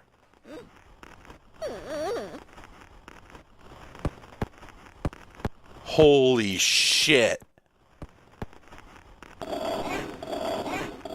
Oh my God, I support them. Yes! This little motherfucker is allowed to do anything. He's stronger than me.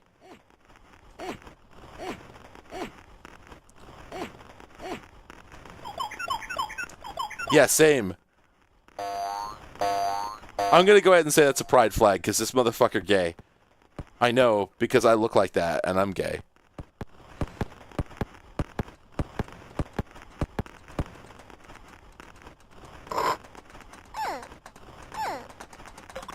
This dude mixing concoctions. This motherfucker producing a potion. It's mixing up that fucking protein powder. Whoa! He got blown the fuck up! Dude, the fucking deluxe paint art in this is sending me to the moon.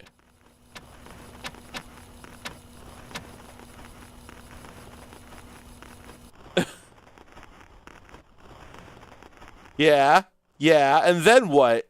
Haha, and then what?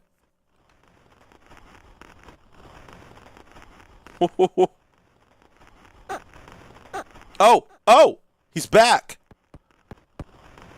What the fuck did that represent? Motherfucker just gulping it. He's swallowing the elixir.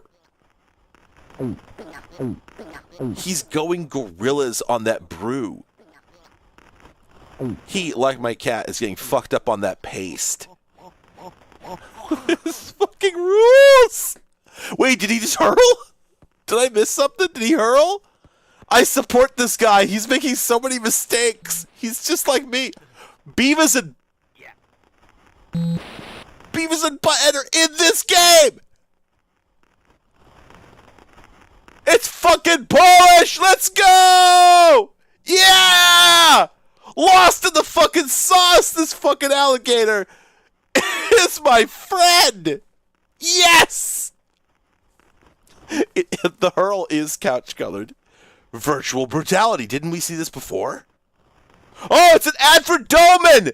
Oh, the motherfucker's about to play Doman for the Commodore Amiga! This is an ad for another game that we played in this stream! Get out! Was 60's degree! I agree! Just Roxy! Yeah.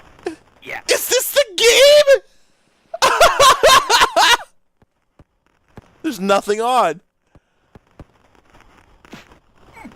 Fuck yeah, he just got... This is what it was like.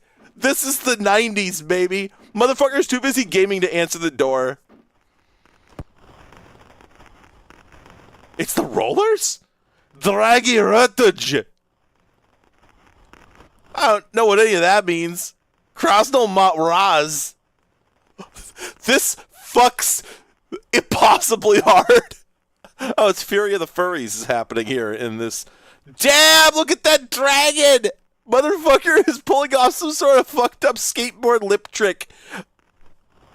I can't even comprehend this fucking pixel art. Oh, Doman's here! He's tearing motherfuckers in twain. This rules. This fucks impossibly hard. Wait, were there some letters in there? Is this actually secretly edutainment? By the way, the name of this game is Draggy and Croco. So I think we just saw... I think this is the Croco and that guy was the Draggy. Or vice versa. He just picked up the fucking Mario Sunshine fucking water gun thing. This rules!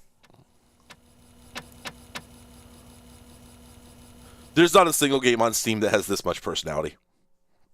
Not one. Well, I don't know what that means. Z, where's the F? Okay. I'm gonna have to...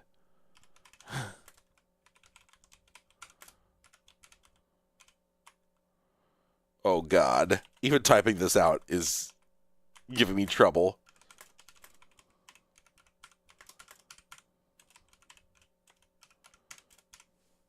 Oh. It's supposed to be cracked, right? Right? But I gotta know what this screen means. Okay, indicate in which column this picture from line F is located. So theoretically, we should be good to go. Wait, in Fury, did you just translate all that shit? Do I just have a whole bunch of Polish folks hanging out in my stream for some reason? Because there's been like 2 others. It's not a problem for me at all. I'm just curious.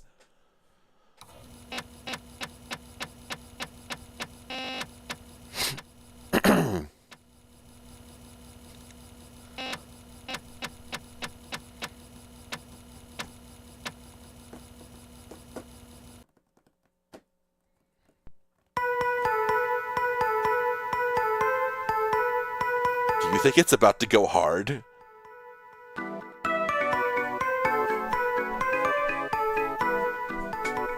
Yes! Come on, bring it!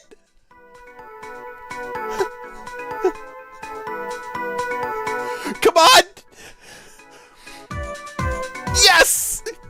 Give me that hideaway shit!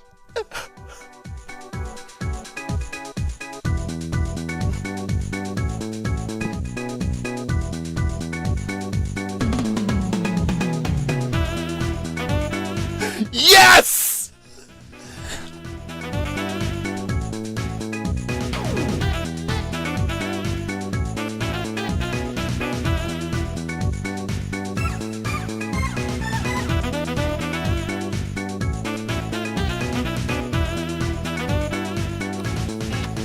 Your game isn't this cool.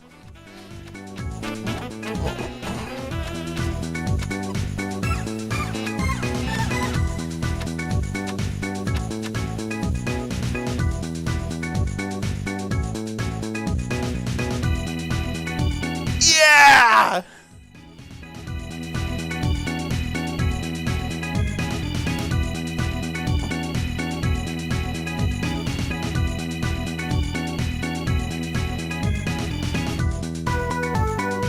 Listen, you can make a game like this. You just have to believe in nothing.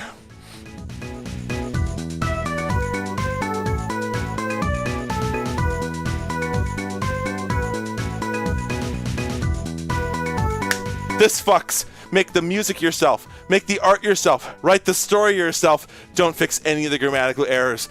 And publish that shit on Steam for $1. You won't regret it. I promise!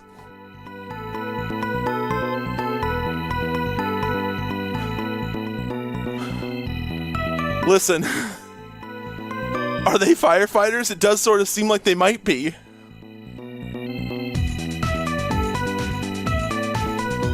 Oh God, oh yeah, it was Mario again, because it's the same company. Remember? The same people who made Domen.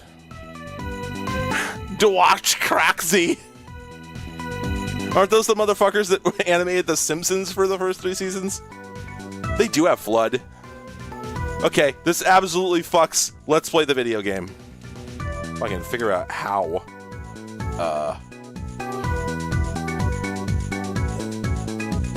Whoa! I'm sorry, you pick how many players you want by pressing the left or right arrow keys, and there's 2 independent animations that play. This is incredible! This is amazing! Woo! Forum avatar! Forum avatar! Oh my God, get out of here! Again, I cannot overstate the degree to which you can publish a game that looks like this, and if it's good, it'll sell. It'll sell. I'm telling you, it'll sell. It can look like this. It's okay. Look how good a time we're all having just seeing this, right? Motherfucker does not need to look like Unreal Engine 5 fucking, I thought it was a photograph, ass. Fucking just make the video game. Download Deluxe Paint. Fire up DOSBox. And draw that shit with a mouse. Oh. Oh my God. Oh my God. Alright, here comes the bad game. Now you just have to do better than this, and you'll be in the money. Oh, whoops, that was the Yoshi's Island overworld. Do do do do do do do do do do do do do do do do do. Oh. Oh, this game sucks so bad, does. Oh, but that's the best way to introduce the fucking character! I love him! Oh my God, it's a flamethrower. Wait, he can just build... Oh shit, it's fucking the Bubble Bobble 2.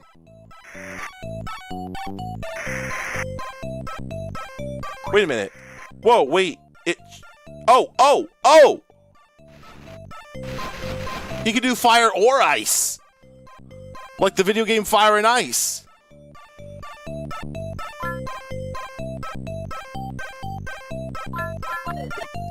Oops. Oh, no, he took falling damage. No.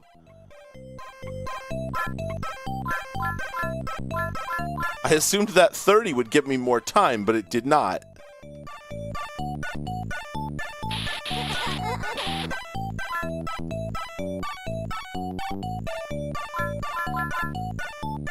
Okay, so like that's not hurting me. You're supposed to do it, but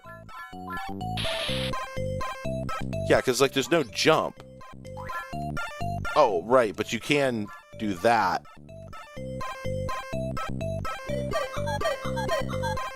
Huh. But wait, so then I can't get those using the ladder. Oh!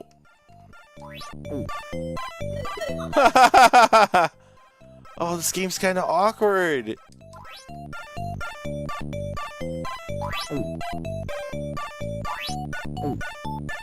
Oh no!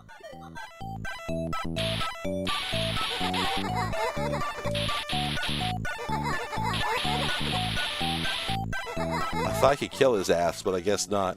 Oh, no, I did it.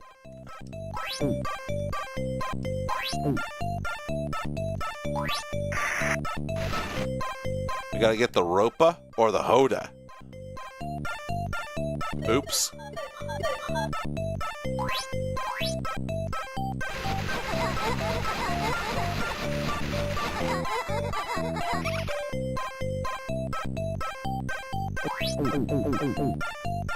So is the goal just to get all the fruit? We got like a Donkey Kong fire just sort of... I don't like hurting them. I don't want to do it. Oops.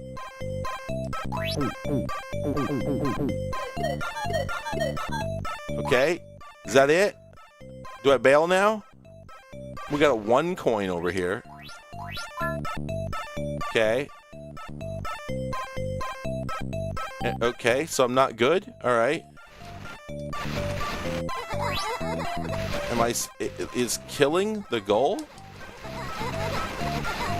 It's really funny how good this game isn't compared to the intro. Oh no! I got obliterated. I got shadow realmed. Oh, but I immediately... Oh. Okay, so like presumably I have to put out this fire using a fire extinguisher, right? Which is going to be that. Oh, shit. He is like a little firefighter dude, isn't he? Wait, why is he spraying down? What exactly happened there?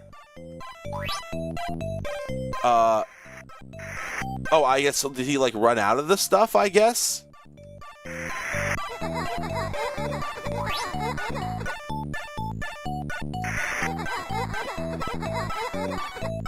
Oh, well, thank you for checking out the side channel. I appreciate it. Not all of my streams are this good. This one is exceptional, I have to say. Okay, is this how I win? Do I kill this dude and then I win? Oh yeah. Wait, why is there like a peace sign up there? I just killed all these motherfuckers. There's nothing peaceful about that. Okay, I guess that's just on the...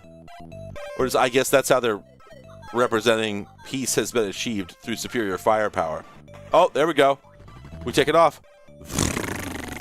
In the fucking mystery machine. Alright. Wow. Draggy and Croco, everyone, for the Commodore Amiga. Wow. Wow. Well, I should go. Oh! He said it! Oh! He said it! Everyone heard him say it! Oh! He said the thing!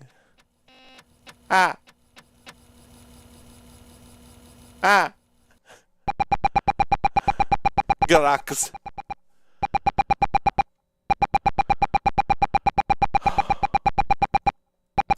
Draggy and Croco. I love them. They're my new friends. Whoa.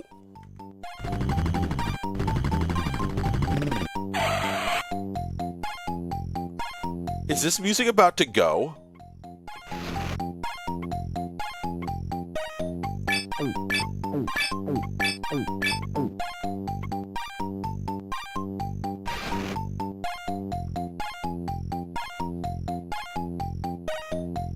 Oh, it's just a whole fox over there.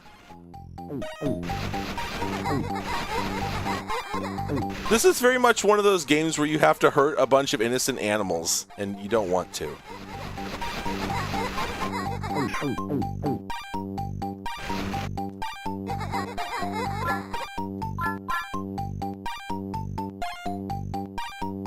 I don't know what the deal is with European games and collecting fruits. It's like they saw Pac-Man, we're just like, well, that's video games. Alright. Thank you, everybody. It's been wonderful. I'm going to fave Draggy and Croco. And, yeah, you all helped me feel a lot better today. Had a very upsetting day. I miss co-host. I don't want to talk about it. I can't miss it yet. It's not gone, but it's about to be. And, just hate the world. World's really bad. And yeah.